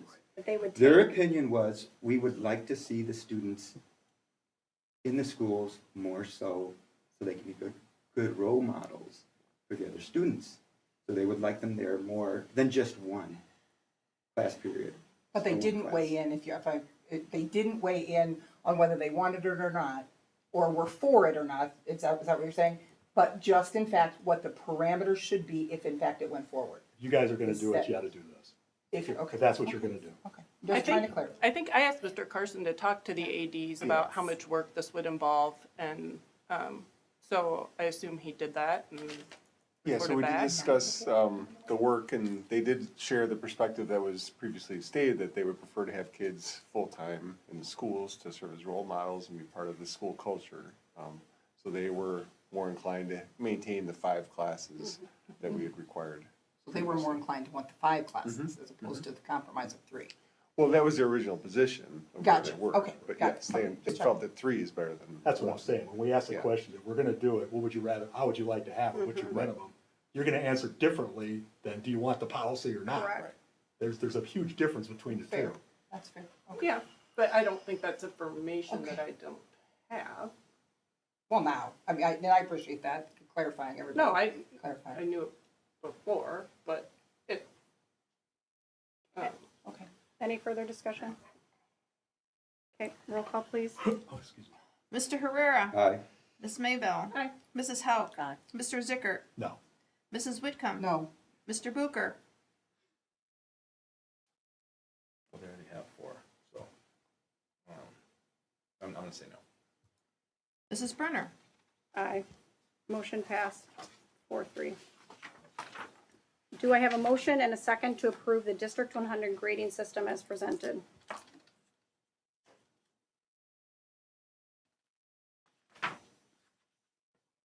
So move. Second. Member Herrera made a motion, and Member Zickert seconded the motion to approve the District 100 grading system as presented. Any discussion? Yeah, I think, based on the email we got this weekend, I've heard this before. When I emailed Dr. Shuck, I told her this isn't the first, second, third, or fourth time I've heard this from that parent that emailed us, that we have to look at what we're doing on some of this stuff, that we are doing kids a disservice. I mean, at least that parent thought we were, and I've heard that from more than one. I've heard that from a lot of kids over the years, from my kids graduating from pretty decent universities, from their friends, that we have to do better in some of those areas. But I read that as we need to do better at the curriculum that's presented and maybe the resource that we have, maybe not necessarily how we're grading them, but like that I do agree with it. We want the rigor to be there so when our kiddos transition into workforce or academic college, that they're ready for that. I mean, But I think it's even, I followed up with her more than once, so I mean, I did get additional feedback that I didn't copy, I didn't do a reply No, all. I know. I didn't want to fire everybody, but it did go on to say that, and it's the same thing I've heard before, is we got kids that were taking these AP classes, for instance, that we go the notion of getting a 1 or better is better than not taking it at all. But then we got kids we give A's in those classes too that can only get a 1 on the test. There's a disconnect there. And that we have a large percentage of the kids that are in those classes, either A, don't take it, or B, don't get a 3 or better if they do take it. And most of the grades are A's or B's. I'm pretty sure. in the course. In the course. Awesome. So I think some of them, and I think this was her point too, is they're getting a false sense of security that they know a lot of stuff more Sure. than maybe what they really right, do. and that's just grading practices, right? That's not whether we have PPG, whether we have ABC, like that's just in general grading practices. And does that align with probably the language and the state standard and the rigor, right, of what the assessment speaks I wouldn't to? argue. I think you're absolutely right on that, but I also think it goes to even the stuff even when you get back, even without getting too far in the weeds, but even when you get back to what that middle school teacher was talking about, the difference in the grading, the sense of security we give kids in elementary versus middle school when they go for 2 is, I mean, some of them are not understanding why we still use 2, 3s, and 4s anyway, but that discussion aside, is that a 2 looks like an 85% in one area, and then the next year you can't even get a 60. And I'm being honest, I'm being really honest about this. It's not that I don't trust anybody or stuff like that, But that stuff would have been nice to have been reported if we're doing, if we all of a sudden decided to do stuff like that. I mean, I knew nothing about that until that person emailed us that the new push was that anything that was a level 2 can't be a 60% or above, because it was never like that. That wasn't true before in the secondaries. And I didn't realize, I mean, you said it here tonight, I didn't realize there was still language that was presenting things as 2s and 3s and what grades were equivalent to that. I guess, so that, maybe that's naive on my part, I don't know. But thank you for putting it together, thank you for, doing the work this year to, bring it forward and So are we looking Put to information. amend grading policy? No, but I think that's why it's a good thing to have the discussion every year. Is because without this, we wouldn't even be talking about any of this stuff normally, and we never have. I mean, But it doesn't But sound like we're there's not any gonna changes. change it. no, we're not gonna. Absolutely no You're right. changes from my So understanding. what- But I think it's an opportunity to say, look at some of the things that maybe we could look at in the future to make it even better than it is before, because I don't think when we talk about what's in the stated policy, there's a lot of, if there was as much wiggle room in that stated policy as I think it's being implied now, we never would have had an amendment to change it this time anyway.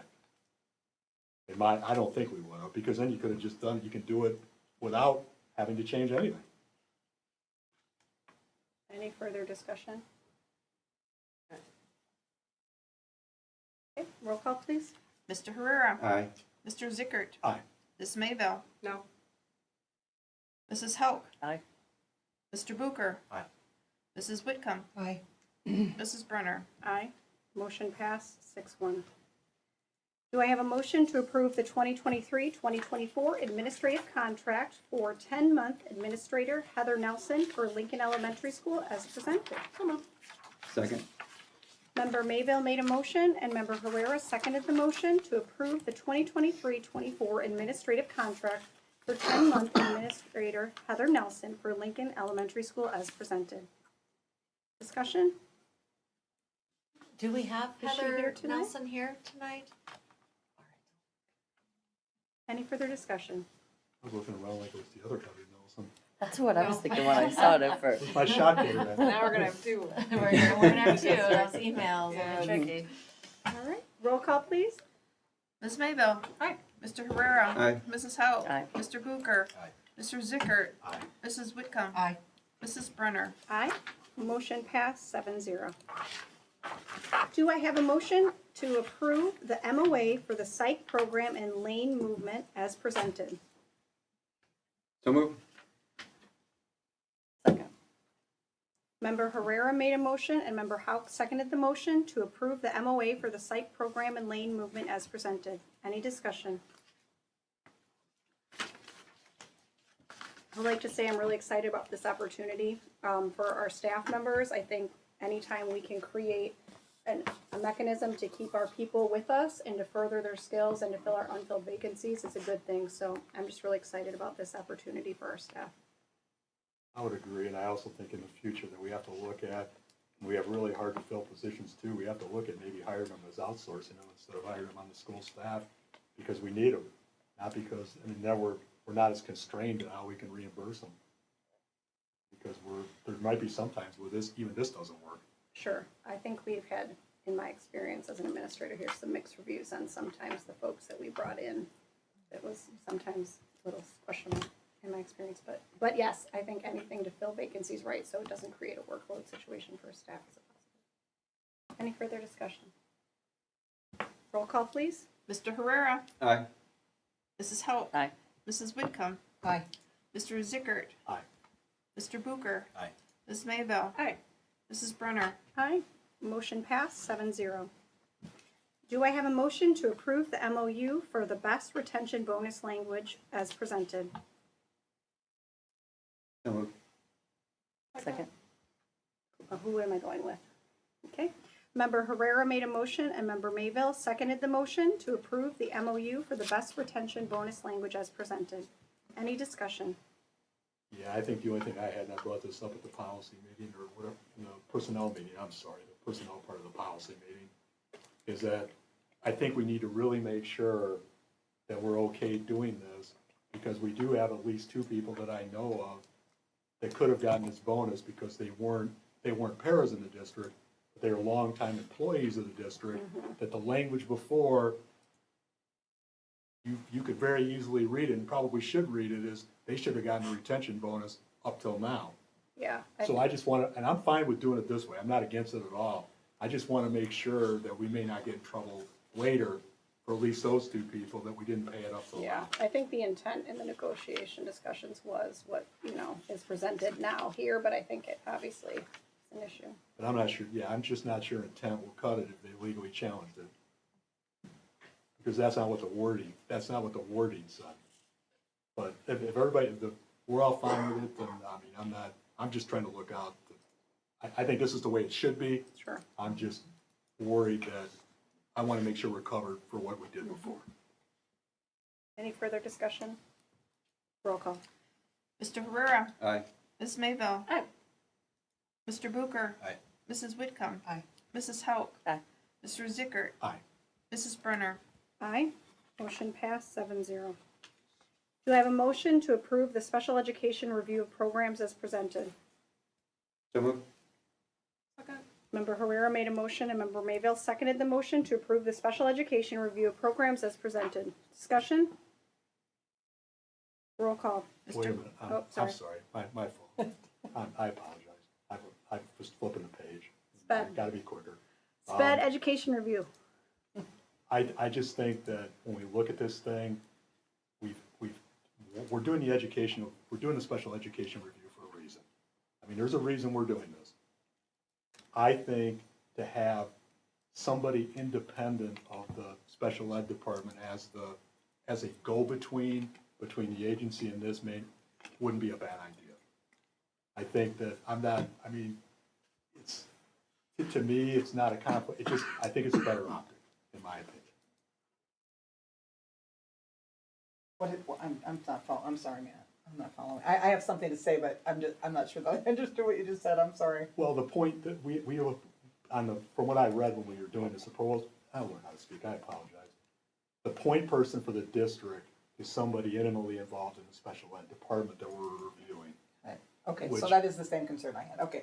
I'm sorry, I didn't follow in the same way. I was just hoping perhaps consideration could be given to the communication coming to the superintendent rather than the director of the program that's being reviewed. That was my thought. That's what I. Within the language, that's all I had as well. Megan, in the schools that were targeted, was one of them, SPED was one of the subgroups that was, is that correct? I feel like. Yes, for Washington.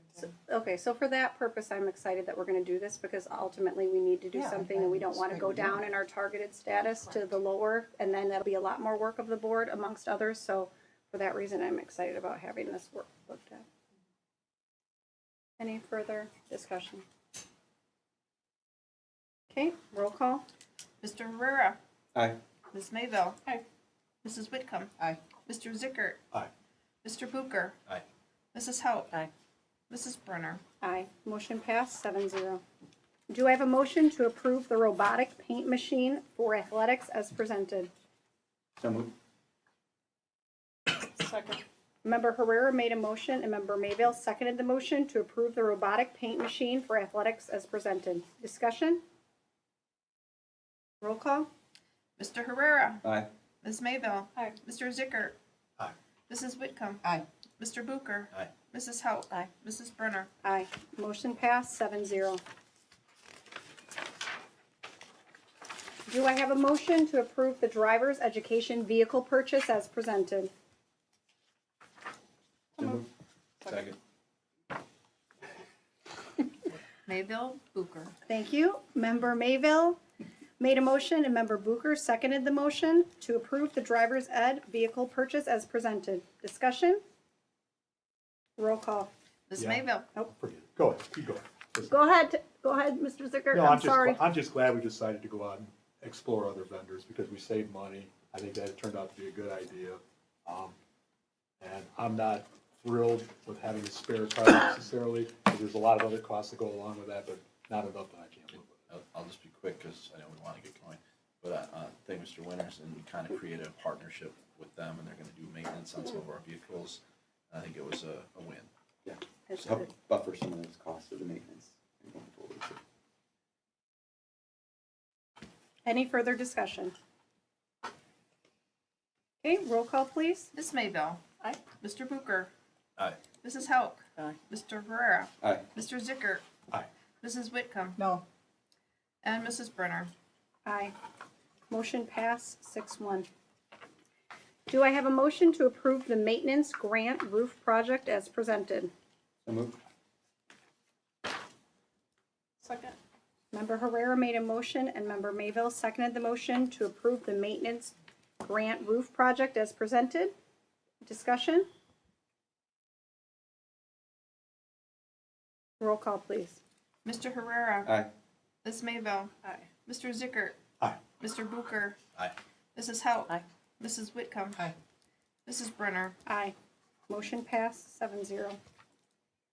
The following items have been added for discussion or will be coming for further review and/or possible action in the future. Background information has been provided, and the board may ask any questions and/or request clarification at this time.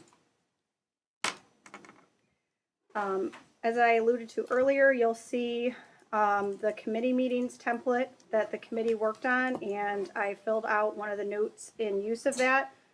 So this will be what all of our committees will utilize going forward, the same template, and then Pam's going to be super wonderful to help all of our committees and whoever takes notes to pre-feed some of the things in there, because that is what kind of took me a long time, like typing the members, all of them.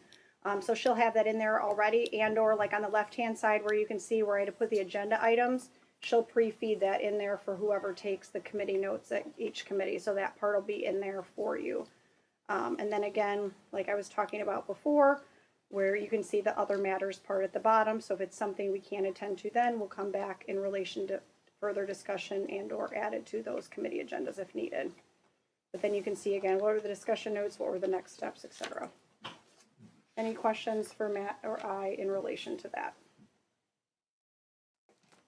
I think it's great. I appreciate that you guys did it. I think it'll be, bring uniformity. It'll help everyone be able to very clearly see. If you have questions, you can just pick it out. I think it'll be great. Thanks, Lisa. Anything else? All right. Upcoming contract renewals and reports are also provided for your reference. And at this time, I'd now like to turn the meeting over to Dr. Shug for the administrative reports. All right. We have the superintendent comments in there. I would begin by reminding you that the week of November 13th through the 17th was American Education Week, which we celebrated in a variety of ways throughout the district. If you forgot that it was American Education Week, it's not too late to reach out to an educator and say thank you so much for all the work that they do for our students and staff that we serve. The next slide in there, and as a part of that, American Education Week here in the state of Illinois is Board Member Appreciation Day, as we mentioned earlier, on November 15th. Also during this month, we have National Native American Heritage Month, which was celebrated in our schools, and in this particular case, you're looking at a guest speaker who came to talk to some of our students.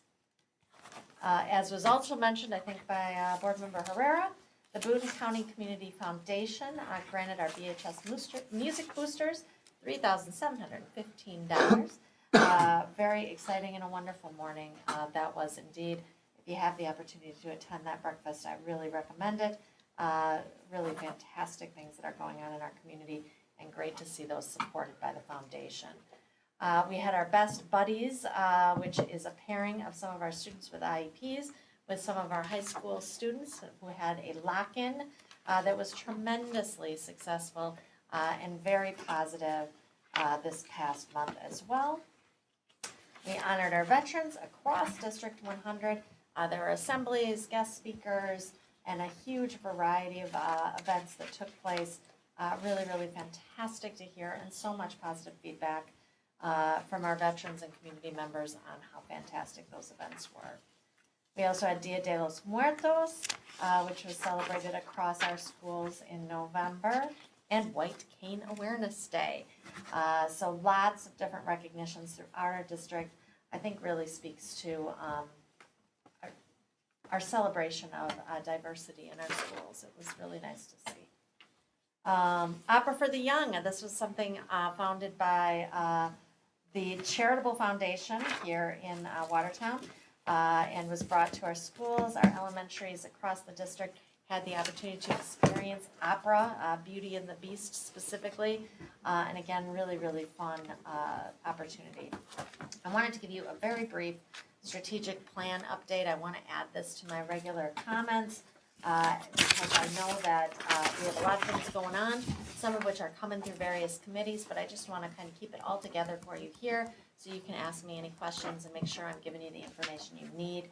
On those, I know we're sharing information in your board updates very regularly too. Goal 1, special education review of programs and the audit. Goal 1, by the way, is the academic achievement and growth. So we're working on that special education review of programs. Super excited that the board just approved that.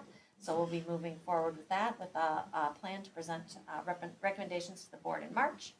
We are also doing a EL dual language program evaluation. During the first semester, we're working on implementing the elementary recommendations that came forth 2 years ago. And in second semester, we will be completing our secondary review and bringing the results of that also back to the board. As you heard from Board Member Mayville, our early childhood expansion grant was approved at just under $1.1 million. A huge shout out to so many people who made that happen. We currently have 351 students that we are serving, well over 100 more than we had served last year. So really exciting news, and we expect to continue to see that program grow throughout the year as we continue to screen children as they turn 3 years old. District level math and ELA action planning teams are meeting across the district. And we are also working on our ELA curriculum review team. So lots of good things happening there for Goal 1. Goal 2, and you do have the information here about your strategic plan in front of you. These are the documents that we will be printing up for the schools across the district. This one for classrooms and offices, and the one, and this one for as you come into the building. So a really nice simplified one, and we'll be mixing out this picture so we can get different students from different schools in there as well, but really wanting to make sure everyone has access to this template and knows what we're working on across the district. So Goal 2 is our learning environment goal. Here we're working on the high school schedule study that the board approved previously, the implementation of our high school intervention plan, SSI, which has preliminarily really excellent results. As I mentioned, to the board in the board update, I had the opportunity to meet with the student councils from North and BHS and was asking them about many of our programs throughout the district, and they shared with me good news about behaviors that they were seeing in their schools, and also attributing that perhaps to programs like SSI that are specifically targeted to help address students who might have some challenges academically, socially, behaviorally, to provide them the support that they need to earn credits, be successful, and feel accountable for their learning. So looking forward to doing a full update on that as we continue through implementation there. We have an action planning team that has been set up for SEL, and we are working on professional development across the district in restorative practices and conscious discipline, and we'll be having a February date in which staff will be able to choose from a menu of options for their professional development that will all be linked directly to the strategic plan and will be offered by our very own, very capable staff. Mr. Mandera or Dr. Johnson, anything you would add to that? There's a call for proposal that was going out today for everybody to kind of participate. So also involving the ROE and some of the that we might miss. And I should have asked Dr. Carson, did you have anything you want to add to Goal 1? No, not this time. All right, Goal 3 is our family and community partnerships goal. We had our first meeting last week, 2 weeks ago, not too long ago, and we'll be having another meeting coming up here very shortly. We have a fantastic team. There's about 25 people on that team, including students from the high schools, middle schools, parents from across the district, community members, and I just received the rare email from a community member saying, hey, I heard you have this team meeting. Can I get on it? And I said, yes, please. So it's really, I think, going to be lots of positive energy. We just sent out a pass-up data question to our families to find out how they're feeling about our family and community partnerships. And the data came back pretty positive, but we know we still have some room to grow, so we're excited about that. Goal 4 is dealing with the premier workforce. Here we are continuing to work on the organization and implementation of the D100 substitute pool. We have seen improved fill rates. Our sub pool is continuing to grow. However, important to note that we still have work to do. We're still seeing gaps and holes in this and are looking for some solutions to that as we continue to move forward and try to fill those substitutes and perhaps look at some additional permanent sub positions. We are looking at pulling together a service excellence action planning team to work on some of our customer service here in the district and working to coordinate high-level professional development based on differentiated needs aligned with the strategic plan, as we talked about also here in Goal 2. Goal 5 is about operational resources. Here we have our facilities assessment and master plan. The facility assessment was completed and presented at our last facilities meeting. Demographic study will be presented at our next facility long-range planning meeting, which is on December 13th.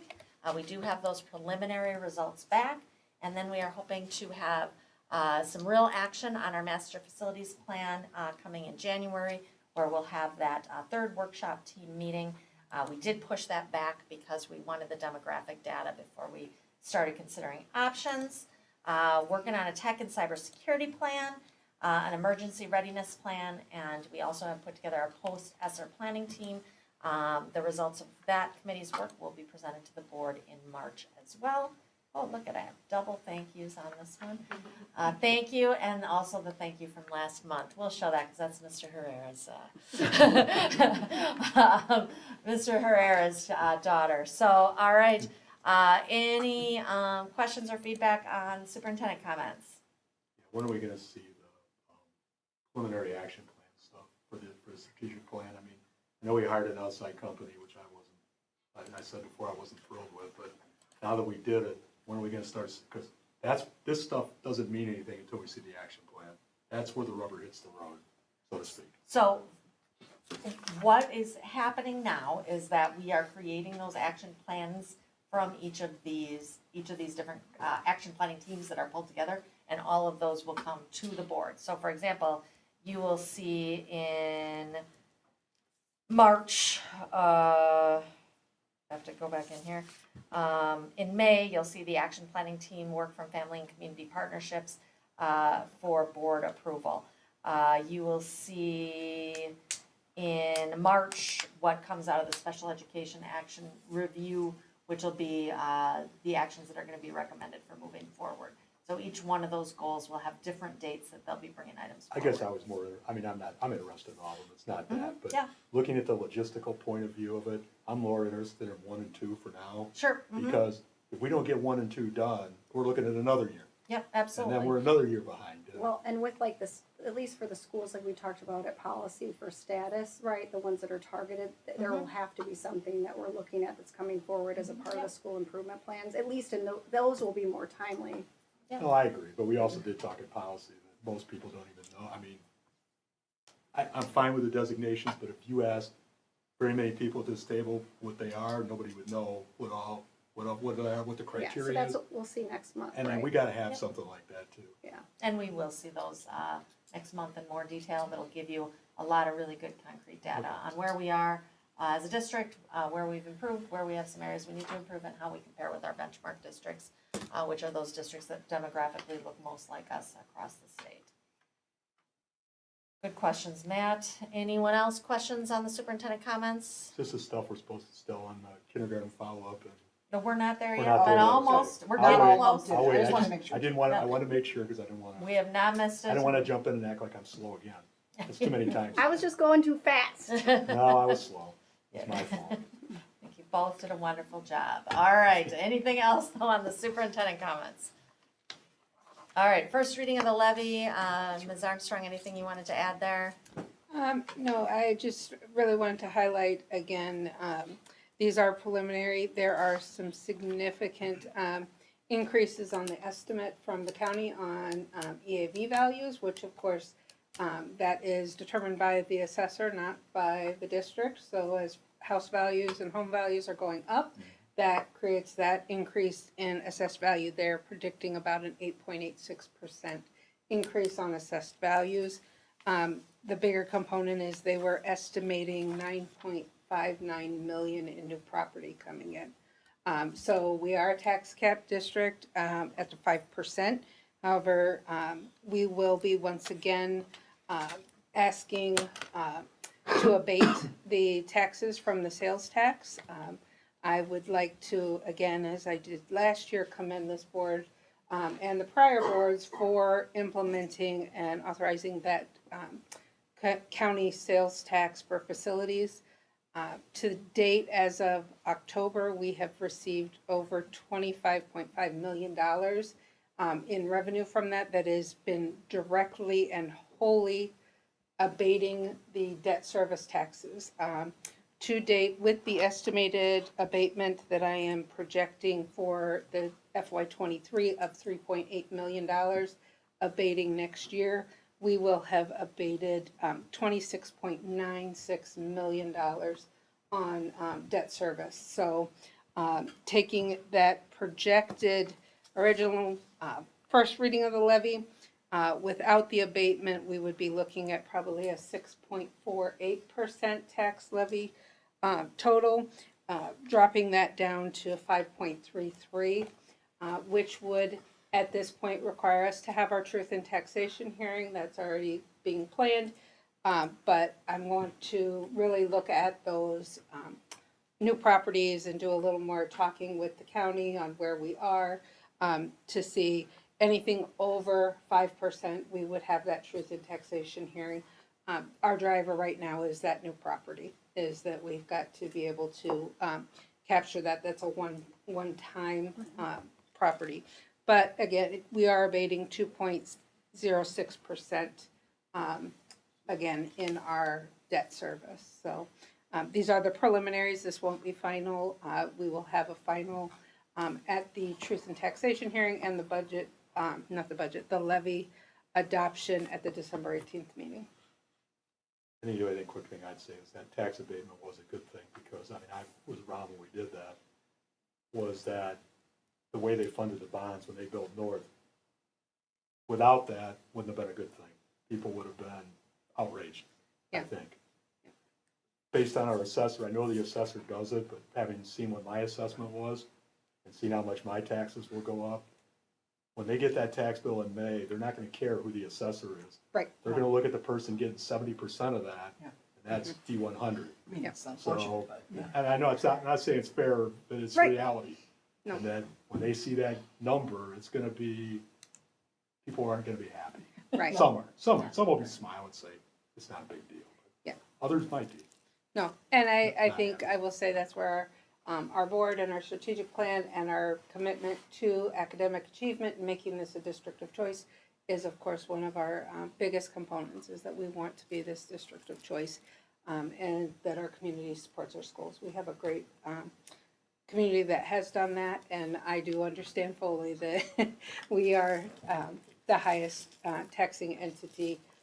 I should say we are the largest taxing entity, not the highest, but the largest in the county. So it always comes this way. 70% of my tax bill goes here. Yep. Out of 100. Any other questions for Mrs. Armstrong about tax levy? Next item is the kindergarten follow-up. As the board is aware, during the October listening sessions with staff, and then at our BEA labor management meetings, one of the items that came up as of concern was the transition of some of our youngest learners to kindergarten. I always appreciate the opportunity to hear from the staff, and that turned out to be a really good opportunity in this particular case to get a nice pulse on that, and also appreciate the opportunity to meet regularly with the BEA to hear their concerns as well. So in response to that concern, I met with the cabinet team, and then I met with the elementary principals to share those concerns and to talk about next steps, really to hear their perspective on their thinking around these pieces. And I mean, I think our elementary principal team is outstanding and definitely wants the best situations in these classrooms. We're aware of some of these concerns, and wanted to participate in some of that problem solving. We agreed that I would hold an optional meeting for all the kindergarten teachers to provide them an opportunity to really just speak to me directly, make sure they have the chance to be heard. We did also have a BEA rep at that meeting. And they, I think, spoke really openly and honestly about some of their concerns. That, you know, there are some stressors in their classrooms. There are some behaviors that are challenging, and they are looking for some additional supports. So appreciated having that conversation. A lot of the conversation was about being really proactive. How can we anticipate the needs that are going to happen moving forward? How can we really create, now that early childhood has expanded, which is going to be a really good positive piece here, how can we create a really strong partnership and make sure our students who are in early childhood are set up for success when they enter those kindergarten classrooms. And that is not to say early childhood, the role of early childhood is not simply to prepare our students for kindergarten. It is to be a developmental space where students have access to play and social emotional learning. However, we need to make sure that we're connecting them with that kindergarten teacher, so the kindergarten teachers know what to expect and how they can best be prepared. So we spent a lot of time talking about that and how we can potentially alter the start of the year.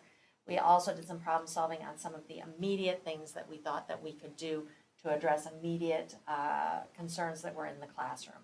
I updated this then today, so if you read this last week, I met today with the elementary principals after meeting with the kindergarten teachers, because I met with most of the kindergarten team initially the previous week, but Mian had conferences and it took a little bit longer for me to be able to meet with their team as well. So I met with all of them by the end of last week and then had the chance to meet with the elementary principals again this week. The follow-up that we discussed was to create a planning team to work on those proactive steps for next year. So we're going to be pulling that team together. We are also, again, going to be working on that strong partnership between early childhood and kindergarten to create a stronger transition. We're going to examine our staffing structures, the way that we are delivering instruction, the classroom environment, and parent education supports. And we are also looking at some additional immediate options to support staff and students as needed. Right now, that's really looking like some additional staff that I just had the opportunity to talk to Mrs. Armstrong, that we are looking at making some adjustments there to some staffing options. And perhaps Dr. Johnson, as will be news to you, looking at some of our ESSER dollars to help support that, that we think can make some really quick, immediate feedback based on what the elementary principals are saying. My next steps are going to be to reconvene those kindergarten teachers, talk through the solutions that I talked about with the elementary principals, do any necessary then hiring and support that we think needs to take place. Then our next step will be to bring back together the elementary principals and that planning team to see how things are going from that perspective and also to make plans for moving forward. Again, we have done some immediate pieces in terms of, for example, hiring a para, pulling some staffing together with direct administration to share some of these specific concerns. We'll be doing some other immediate things, and then we'll be planning for the future moving forward. There's definitely needs in these classrooms. I mean, and there are needs across the state, across the country. When I talk to my superintendent colleagues, we know that in these primary grades right now, we are seeing a lot of trauma, we are seeing a lot of behavioral challenges, and we need to be prepared to respond. So that is really going to be work that we're going to be taking very seriously. I think that, I mean, I've expressed some of this stuff to you over a month ago on this stuff, or around a month ago, somewhere along there, that I've heard this from the kindergarten teachers, I've heard this from early childhood teachers, so I think it's similar. And some of the, we know teachers talk, I mean, I've been around a long time, they talk. Absolutely. So the kindergarten teachers are getting a little nervous what they see now, knowing what they're hearing from the EC teachers and saying, oh my gosh, what am I gonna do? I think there's more parents than just them out here. Mm-hmm. I think it's happened before a few years ago, actually, in this district. And I'm all for, I mean, I'm about as budget conservative as you're ever gonna find. But I'm also, when it comes to doing direct things to kids here, I'm an all-inner. I mean, I don't care what we have to spend to fix this, to give those kids a quality education. We need to do that. I'm all for buying driver's ed cars. It's not bad. I hate to compare it to that, but just an easy one for me is that if we can we can buy driver's ed cars, we can take care of these kids in kindergarten. We should do both. Not that we should do one or the other. We should do both. And when these kids start education, whether it be early childhood or kindergarten, I've done this 40 years. In my opinion, early childhood through second grade are 3 of the biggest years these kids will ever have in their educational life, because they're either going to like school or they're not going to like school. And if we can get them to like school and get them to be successful now, that's going to go a long ways toward later. So I think these people need to see substantive things that are monitored along the way, that they can feel confident that what we're doing, even though it may not be working immediately, they see the proverbial light at the end of the tunnel. And if things don't go all right, they know they're going to be monitored frequently, that we can interject or intervene again if we have to make sure they do get on the right track. And I think we just like need to be creative, because sometimes sometimes yes, it's more money, but it might not be meaning like more physical paras, for example, but like even if we just had some different hybrids of options, like not all kids respond to a full kindergarten day, or kids go from 2.5-hour EC day to a full day, and that's vastly different with 2-3 adults in a room versus not. Like, do we look at like some EC programs that are full day for those that are most identified in need, or vice versa? Do we look at some half-day kinder options, because we have that ability too? Like, I think some of those things I'd like to see some further discussion on too, to meet some of those other needs in a maybe a less traditional fashion, I guess. And I would just immediately speak to the fact that I know that Dr. Bauman is already looking ahead to applying for grants to offer some of that full-day 4K programming that we think are early childhood programming that I think will be really beneficial to this as well. I mean, I think the expansion of early childhood period is going to be beneficial, and then providing for our kids that need the most time, that option is going to take that again to the next level. So I think that will definitely be a next step as well. I think. Go ahead. I'm sorry, go ahead. Oh, my question is this this is definitely something we need to talk about, like how we're going to move forward, and how at the beginning of each year we're gonna learn from this year and get better next year. With respect to the issues we're having this year, as we're trying to address those issues, it's already mid-November. Is it a budgetary issue? Is it, I'm truly not familiar with how long the process takes to perhaps outplace a student or move a student to a self-contained room, or can you take me through that a little bit? Yeah, I absolutely can. I mean, of course, budget is a factor, but it is certainly not the deciding factor in something like this. We really try to figure out what the student's individual needs are. A lot of times, and I do want to just be cautious, and I think everybody's been doing a really good job of, we have kindergartners and families. I want to make sure we're not, compromising anybody's confidentiality as we're having this conversation. But when we have kindergartners that go through our early childhood program, we are better equipped to know what their needs are going to be when they come into our kindergarten classrooms. Now, I think in my meetings, some of the things I found was that the kindergarten teachers didn't necessarily feel like they were as equipped as they could have been. There could have been other things that were put in place. So that's definitely work that we can be doing. But what has happened and does happen at sometimes is you have kids that haven't been in our system at all before. And it takes us a little while to get to know who these kids are. It's their first experience with structured school, and it can be challenging to know what is the cause of the student's behaviors. Are these normal behaviors for a 5-year-old who's adjusting to a completely different structure or system? Or are there other things here at work and at play? So it can take a little bit of time to figure that out. Then we also have all sorts of methods we need to follow in terms of if, for example, we're going to look at special education referral. We have pieces we have to put into place. Can I interrupt you there and ask yeah, you a question about absolutely. that? Does that need to, because that's the policy we filed, those are the steps that we've said are appropriate, or is that We have state and federal laws that we need to follow regarding special education placement, and there are pieces that need to be done along the way. Coupled with that, should a student be identified with an IEP, there's a lot of trauma that is happening too. So sometimes it can be difficult to differentiate with children that young what again is causing the challenging behavior. So you also don't want to misidentify a child who is very young. And when you do identify a child at that age, there's not a lot of options that are available.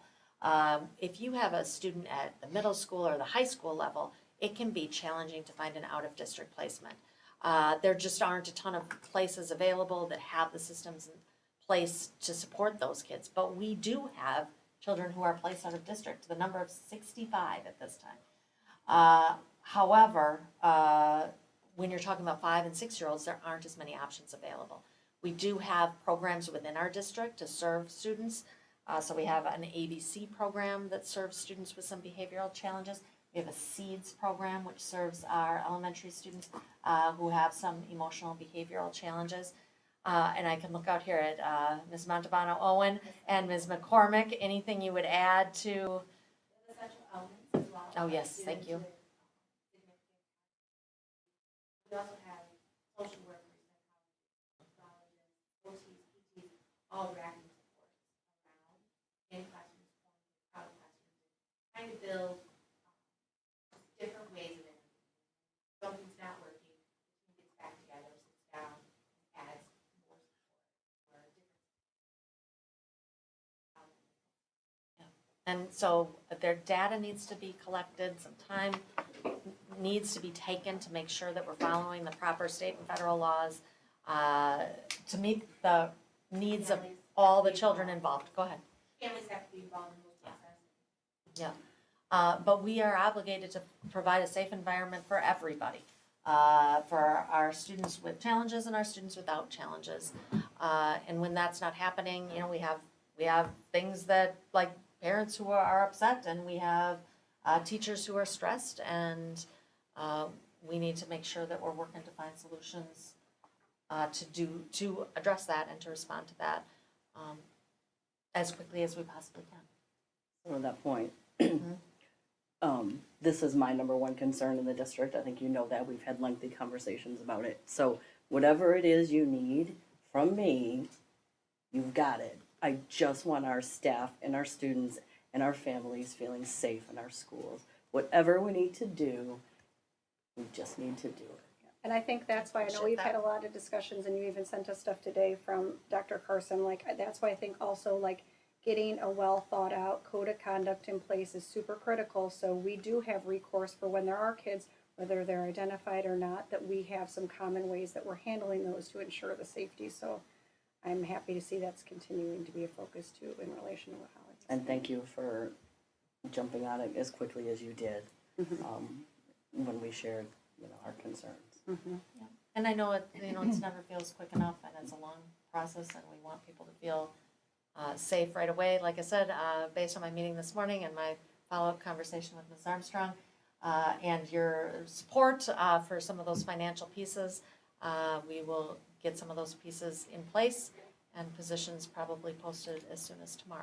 So it's not, and the conversation I had with the elementary principals was, we need to do whatever we need to do right now to stop gap, and then we need to figure the plan for long term. So we're doing both of those things at this time. And again, the elementary principals are, I really feel like have their heart in this game as well, and want to see us be successful. So. And I think too, when we talk about our goals, I'm glad Caledonia hit level 3 on Marzano, which, I know the 5 levels like the back, pretty well. Level 1 is a safe learning environment. Yep. That's job number 1. I mean, I know Tom thinks it's academic achievement, I don't disagree with him as a number two. But you can't learn. You if you're can't not learn safe, unless you yeah. feel safe in a safe learning environment. Our biggest job is for these parents to know their kids are in a safe learning environment at school, period. Everything else comes after that. So I agree wholeheartedly with Holly, and I've expressed that a while back, is that we need to do what we need to do to make that happen. Absolutely. So I would say a couple things. Agreed, spend what it takes to get the job done. And again, that's developed over time. I heard a lot about listening sessions, and I think that's great. And I think that there's lots of great populations that are being discussed or that are having input and having some discussion. The only group I didn't hear that was involved is the parents of these kindergartners who are highly traumatized. And I think we have to be listening to these parents. We have to give away, consider the opportunity for them to come in, perhaps in support of one another. They can hear, look, you're not alone, we're struggling too, we're having concerns and challenges, the sharing of resources and the sharing of ideas for ways things could be improved. But these parents are coping with a lot in having to find ways to dialogue with students about how it is that you manage a kindergartner who's scared to go to school. And so I think we have to be equipping and presenting resources to our kindergarten families as well, and our pre-K families as well, because from what I'm hearing, and I think it's probably relatively accurate, two things are true. There is some new student population into the school who's experienced all of those things that you said, coming in with a set of experiences that is absent any formal education. But just as many kids have come out of our early childhood program and are coming in feeding out of our program. So how do we shore up what's going on in early childhood? And then this caught us maybe unforeseeably off guard. And we didn't know what we didn't know, and now we know. But we cannot and we will not be able to complain ignorance if we don't do something about what the next corner is, which is first grade.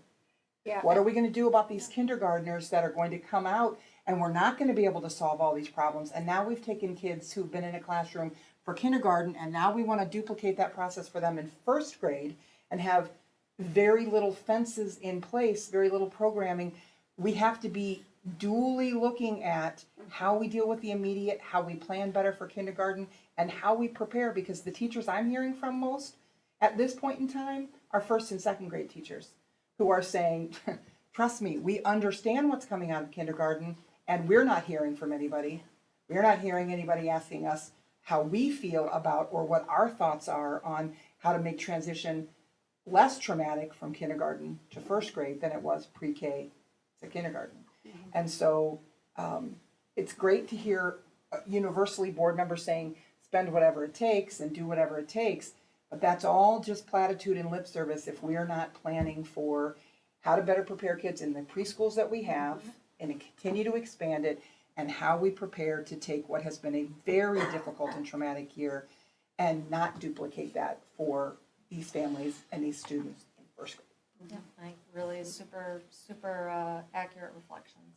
I think the teachers need to be involved in a lot of these decisions too. I mean, I wrote that to you a few weeks ago, is that they don't feel like they were part of the process and they felt excluded, which isn't, I mean, it's not abnormal, but it is what it is. But I think moving forward, going through this, having them, I know somebody's got to be the decider in the end, I get that part. But if you feel you're part of the process, it's easier for you to live with the decision, even if it may not be the decision you're exactly thrilled with. Well, and I just think like we need to be totally aware of the current context and the kids that we serve, and it's not the same as 5, 10, 15 years ago.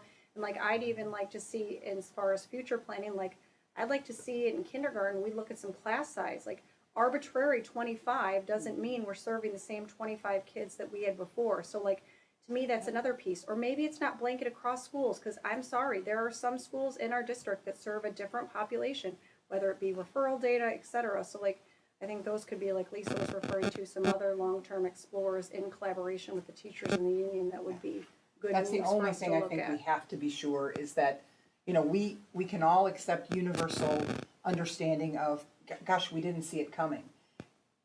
Everything predictable out of this circumstance is now foreseeable, and it it will not be acceptable for there to be an outcome like this in first grade classrooms or from pre-K to kindergarten next year, because, you know, we are saying open the checkbook and throw all the resources at it. And again, I absolutely think we have to find a way to engage these families, because it is more in some schools than in others, but it's in every school. In every school, kindergarten is Well, even if it's like some shared positions Not between good. schools, like family liaisons of such, or those types of things, Yeah, like Lisa's whatever it talking takes. about. family, you know, we get a letter to kindergarten families that let them know, if you'd like to put your, you know, maybe you have resources, maybe you need resources, allowing them to network as well. I think that was one of the complaints I heard. Actually, Sarah brought it up to remind me, was that schools aren't all the same. 25 kids aren't all the same. Correct. Yeah. So some of them have complained that their principals told them that because of the number of kids you had, that's the number of resources you're gonna get based on the number of kids you had on the school. That, I get that from a economic point of view, I really do get that. But from an educational point of view, as Sarah pointed out, that's not, you can't do that all the time. Right, because my class of 25 might be totally fine, and Right. your class of 12 might be a disaster, right? It just depends on the needs and who's. And I think you have to look at the right? needs of the school individually, not just so much on, if you have 25 kids or 30 kids or whatever, that you're gonna get less than 60, your 30 may need more than the 60. Correct, yeah. So I think we have to really look at that when we decide how to divvy up resources. And I think we're just looking for frequent and robust follow-up on what's actually being done. Not, I mean, again, where do you start? You talk about it, right? The discussion comes, I get that. But at this point, you know, frequent updates about what's been tried and what's working, what's been tried and isn't working, whatever, is something at least I, as a board member, would want to have going forward. Thank you. I appreciate all that feedback, and I appreciate the pledge to support what we have to do monetarily as well. Is the classroom teacher automatically part of an IEP team? Yes. Yes. Okay. Okay. So at least, but is that during the time period between when the classroom teacher says, hey, I think we got a problem with this kiddo, and so there's an IEP team, but you don't hit that point yet. You'd have like a problem solving or MTSS team prior Okay, to that. and So the classroom teacher is a part of member, that team. a part of that team, so they are at least looped in. A lot of times. I want to make sure they are They are kept who can apprised bring- of what we're doing. A lot of times they're who and- brings a concerned kiddo forward. Right, right, 'Cause they know them the most. right. I just want to make sure our classroom teachers see what's being tried and are kept in the loop as to where the process is when we're trying to figure out if a child's eligible for additional services. I'm still Yeah. struggling with what can be done and like what can we do in that very acute period before a student is identified as special education and that classroom is in crisis Correct. mode. So like, we have a lot of like our title teachers, right, that service academics, but like to the point of like what Matt brought up, like we could probably do some more support on the behavior lens, right? So like, are we bringing up a kiddo that has behavior supports? And then what interventions are we doing that's not the sped person, right? So like, I think that could be another area we could look at too, and other districts are utilizing that structure. Well, I think we want every classroom and every school and every, you know, building to also feel free to refer. Because there has been conversation and contact, you know, communication over the years about perhaps whether it's real or perceived, in some cases real and stated, you know, you guys are maxing out referrals, you can't keep referring so many kids. That has happened over time. Not saying it's actively happening now, but I think administration, special education administration, you know, I think it would be worth considering the idea that you say, look, you know, this is not about tamping down referrals. We're, you know, we're gonna be looking at as robustly as necessary, you know, and again, that doesn't mean we wanna label kids too early, all those things. I get that, right? I completely understand that, but we also don't want we want to speak against the idea or consider speaking against the idea that that perception could exist, whether it's reality or not. So you can't continue to assert the idea, as some buildings do, and some of us hear that more than others. You know, well, you know, we want to send a kid forward on for referral, and they want to take them back to try something else and try something else and try something else, when it's very clearly been asserted from, you know, in a public way by administration or special education leadership, you know, dispel that myth, if that's in fact what it is. I think we need to increase the teachers' tools in their toolbox, so to speak, too, is that when we have issues like this, the better we can professionally give them professional development or help or guidance on how to handle these challenging issues would be a huge factor, too. I mean, my daughter deals with the most challenging kids in her school, and God bless her for doing it, and she's good at it, really good at it. So I'm a proud dad on that part, but I think that she'll be the first to say that it would be much better for all if every teacher had some sort of training or some level of expertise in how to deal with this stuff, because it's hard when you don't have that expertise and you have a big classroom and the challenging circumstances happen and you don't have the tools in your toolbox necessarily to deal with that, or you get frustrated. Yeah, Everybody gets that conscious frustrated. discipline that she showed about, that's really good, and that has a lot of, like what you're saying, like how do I as the classroom teacher one to my group, you know, that one's really good, so I'm And not glad just we're a teacher. moving forward to that. Parents too. Yeah. Agreed, For the parents agreed. as well, yes. It can make a huge difference in classrooms. So, and two things, I think we are working to have those IEP teams include both sets of teachers, so you get your K teacher and your EC teacher involved in doing some problem solving together.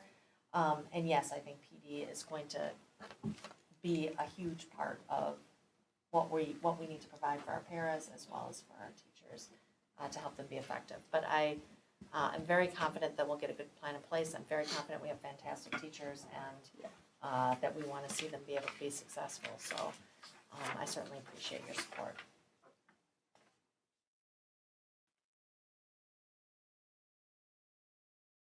Are we ready to Yeah, talk about Skyward. So, just wanted to follow up with the board on kind of what's been going on with Skyward. As we all are aware, there were some bumps in our road as we started the new year with rolling.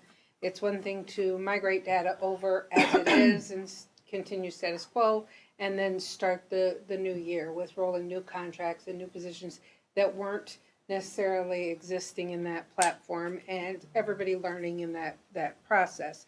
So what the HR and finance teams have been doing to kind of work with staff is we've gone out to visit all schools and had open hours where staff, regardless of their position or what their nature is, they could come and meet with the HR team, the finance team, and have discussions, walk through. We brought our computers, we were able to talk through those. We have also instituted a new group meeting of the HR and finance team that we meet bi-weekly. It's called the FAB meeting. It's an abbreviation of all the different areas that we go into. During these meetings, we have really been focusing on making sure everyone understands their role and the impact their role has on everybody else's processes in it. So when we make a change in assignment or when we apply a new position, how that impacts the payroll side versus how it looks on the employee side. So really getting that collective knowledge grown there. With the help of Mr. Mandera and our quality assurance, he's been writing some SOPs with both groups so that we can roll out exactly what each person and department and employee knows where to go. We've created a toolkit that employees and staff can go out to understand how to find information, how to update information, how that information comes through on both sides.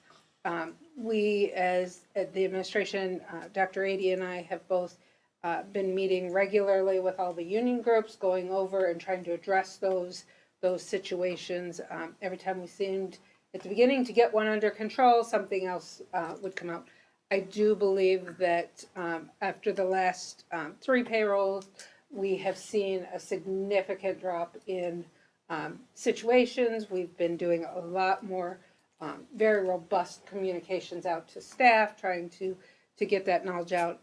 I think every group would agree it is getting better, and I think it will continue to improve as everyone is learning the framework and the familiarity with our SOPs and how the system actually works. So I think we are on a forward movement. I think my going out and talking with administrations as well on budgets and how we do purchasing and how we do invoicing, I think all of that is coming together.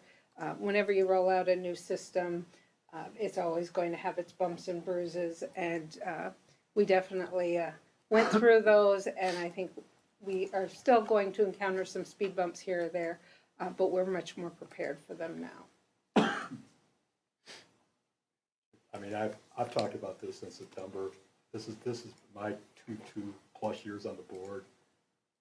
Outside of maybe, it's close, outside of maybe the grading a year and a half ago, I've gotten more people complaining about this than I have on any other topic by far. I've expressed them to you, I've expressed them to Dr. Shug. I've done it for 3 months now. I know the union was told that they need to give a little more grace. I've given grace for 3 months now, and I haven't said much, and I've been quiet, and I haven't made a big deal out of it. But this has to get straightened out, and depending on who you talk to, whose fault it is. And I don't really care whose fault it is. I just want it fixed. Not my job, as Ms. Mayville likes to point out, it's not my job to say how. It's my job to say what. This is what we need to fix. And it should have been fixed a long time ago. And that these people have been struggling with this and asking about this for 3 months now. And I've used every avenue I possibly could without ever saying anything. And now I think it's time that there has to be, we talk about accountability, there has to be accountability now. There can't be just, it's a new system and we'll get it right eventually kind of thing. If we were gonna do that, I'm being honest, maybe we should have looked at the system we got, because other schools have used this system, and if they had problems like this, I hope they would have told us. Because this, hate to say it, but this kind of reminds me a little of a couple of years ago with the new platform we went to after Canvas that we had some issues with.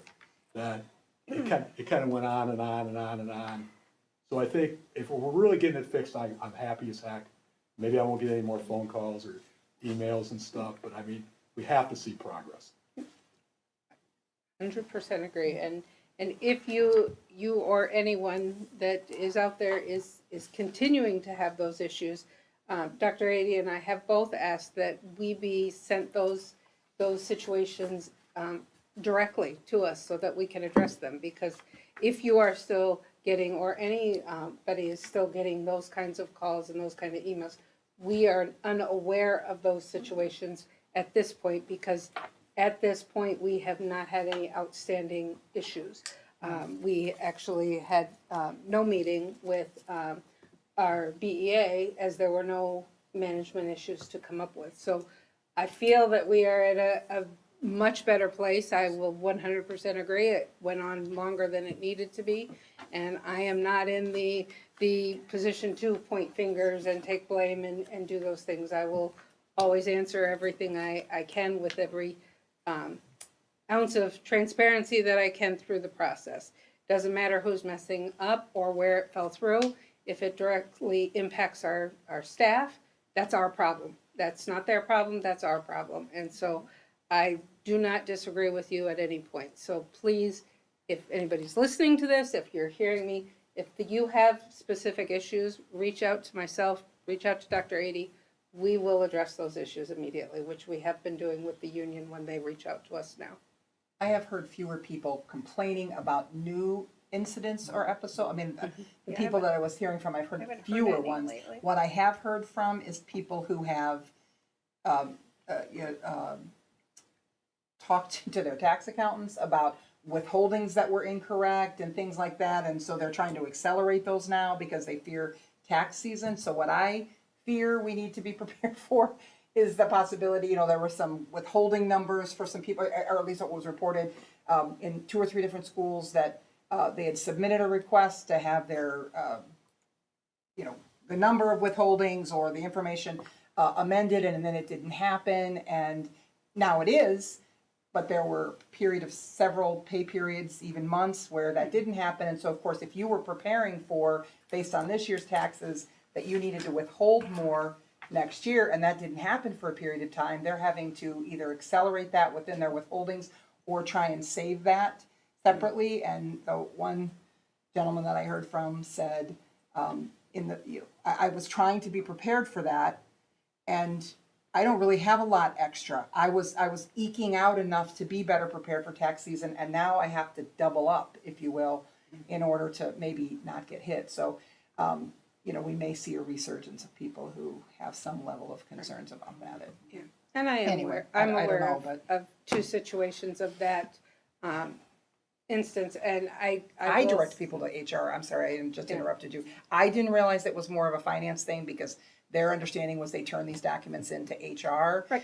And so I apologize if I should have been maybe. Nope, the forms go to the Sending Human people- Resources Office, and that's If where I they sent would people be to the wrong going. place, I'm sorry. I'm But just worried. the 2 departments have to work together. Yeah, okay. I'm just worried it was really truly the SOP problem. We would have had the problem before.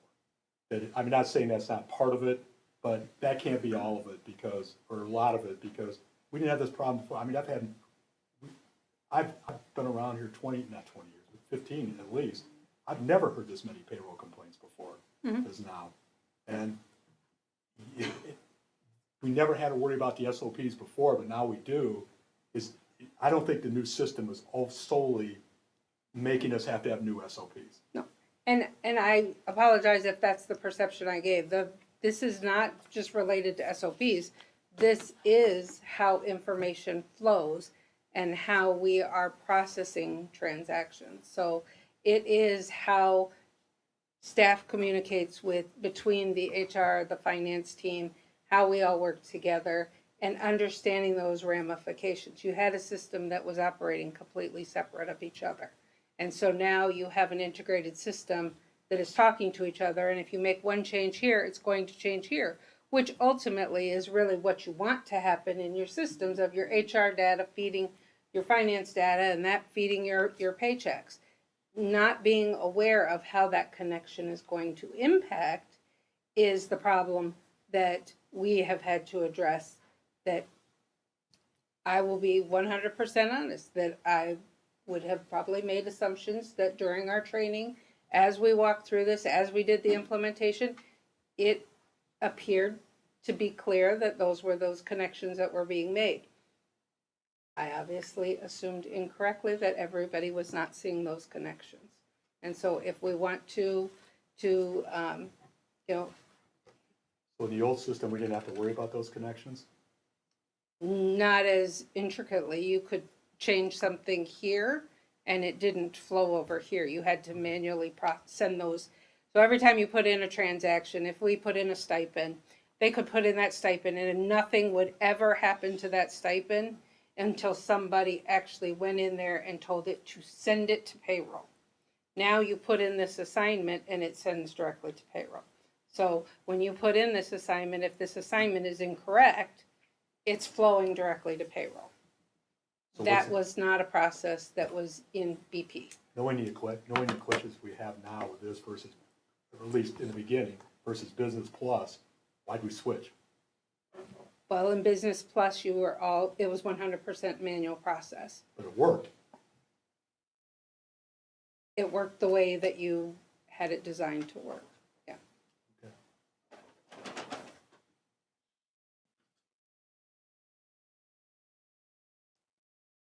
That's all I have for reports, unless there's questions. on Anybody have any anything further else. comments or questions at this time?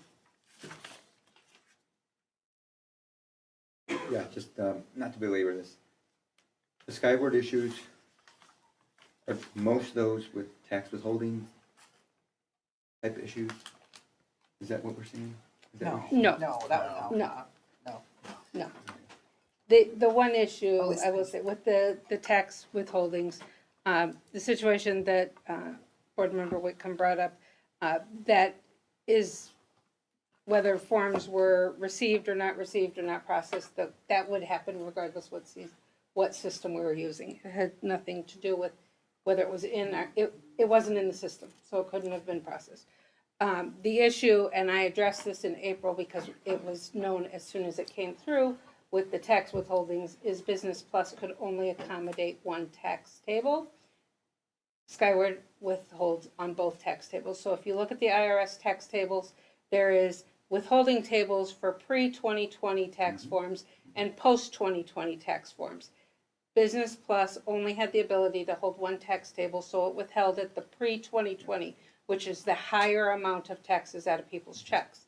If you were hired, and I was a result of this that I didn't know until after we got it paid first, I came in after 2020, filled out a new W-4 form, and so I had a lot less taxes taken out of my check because the tax tables under the post-2020 tax tables are significantly less for, and I claim single zero. I want the most tax out of my check, and I'll just be honest. It was almost $170 difference per check that was not coming out of my check. So I did adjustments to that. But it is taxing, and I sent out a message to any individual, gave them the post-2020 tax tables with a check of their prior BP check, gave them one of their new check and the tax tables that the IRS published showing the calculation, doing that calculation. I did it to any person who asked us about it and showed it is in alignment with what the IRS says for what you want to claim. If you'd like to change your withholdings, here is your form. Fill this out. We will be happy to change your forms. So there is, I 100% agree. We are going to get an insurgent when taxes come out because there is that shift. But the shift is because the system is actually able to do what the IRS tells you you have to do. Right.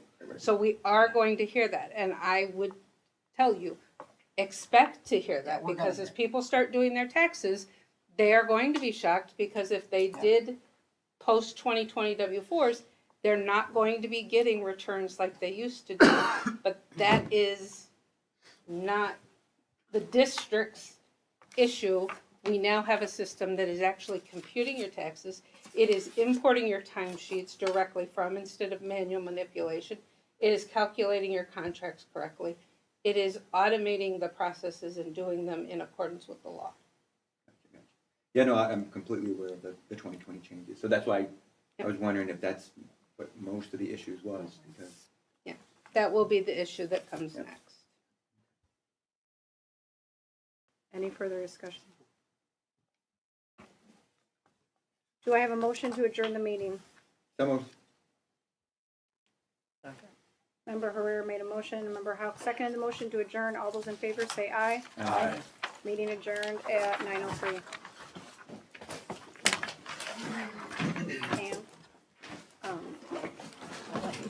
For these dates, will you send us some of those dates and calendar invite?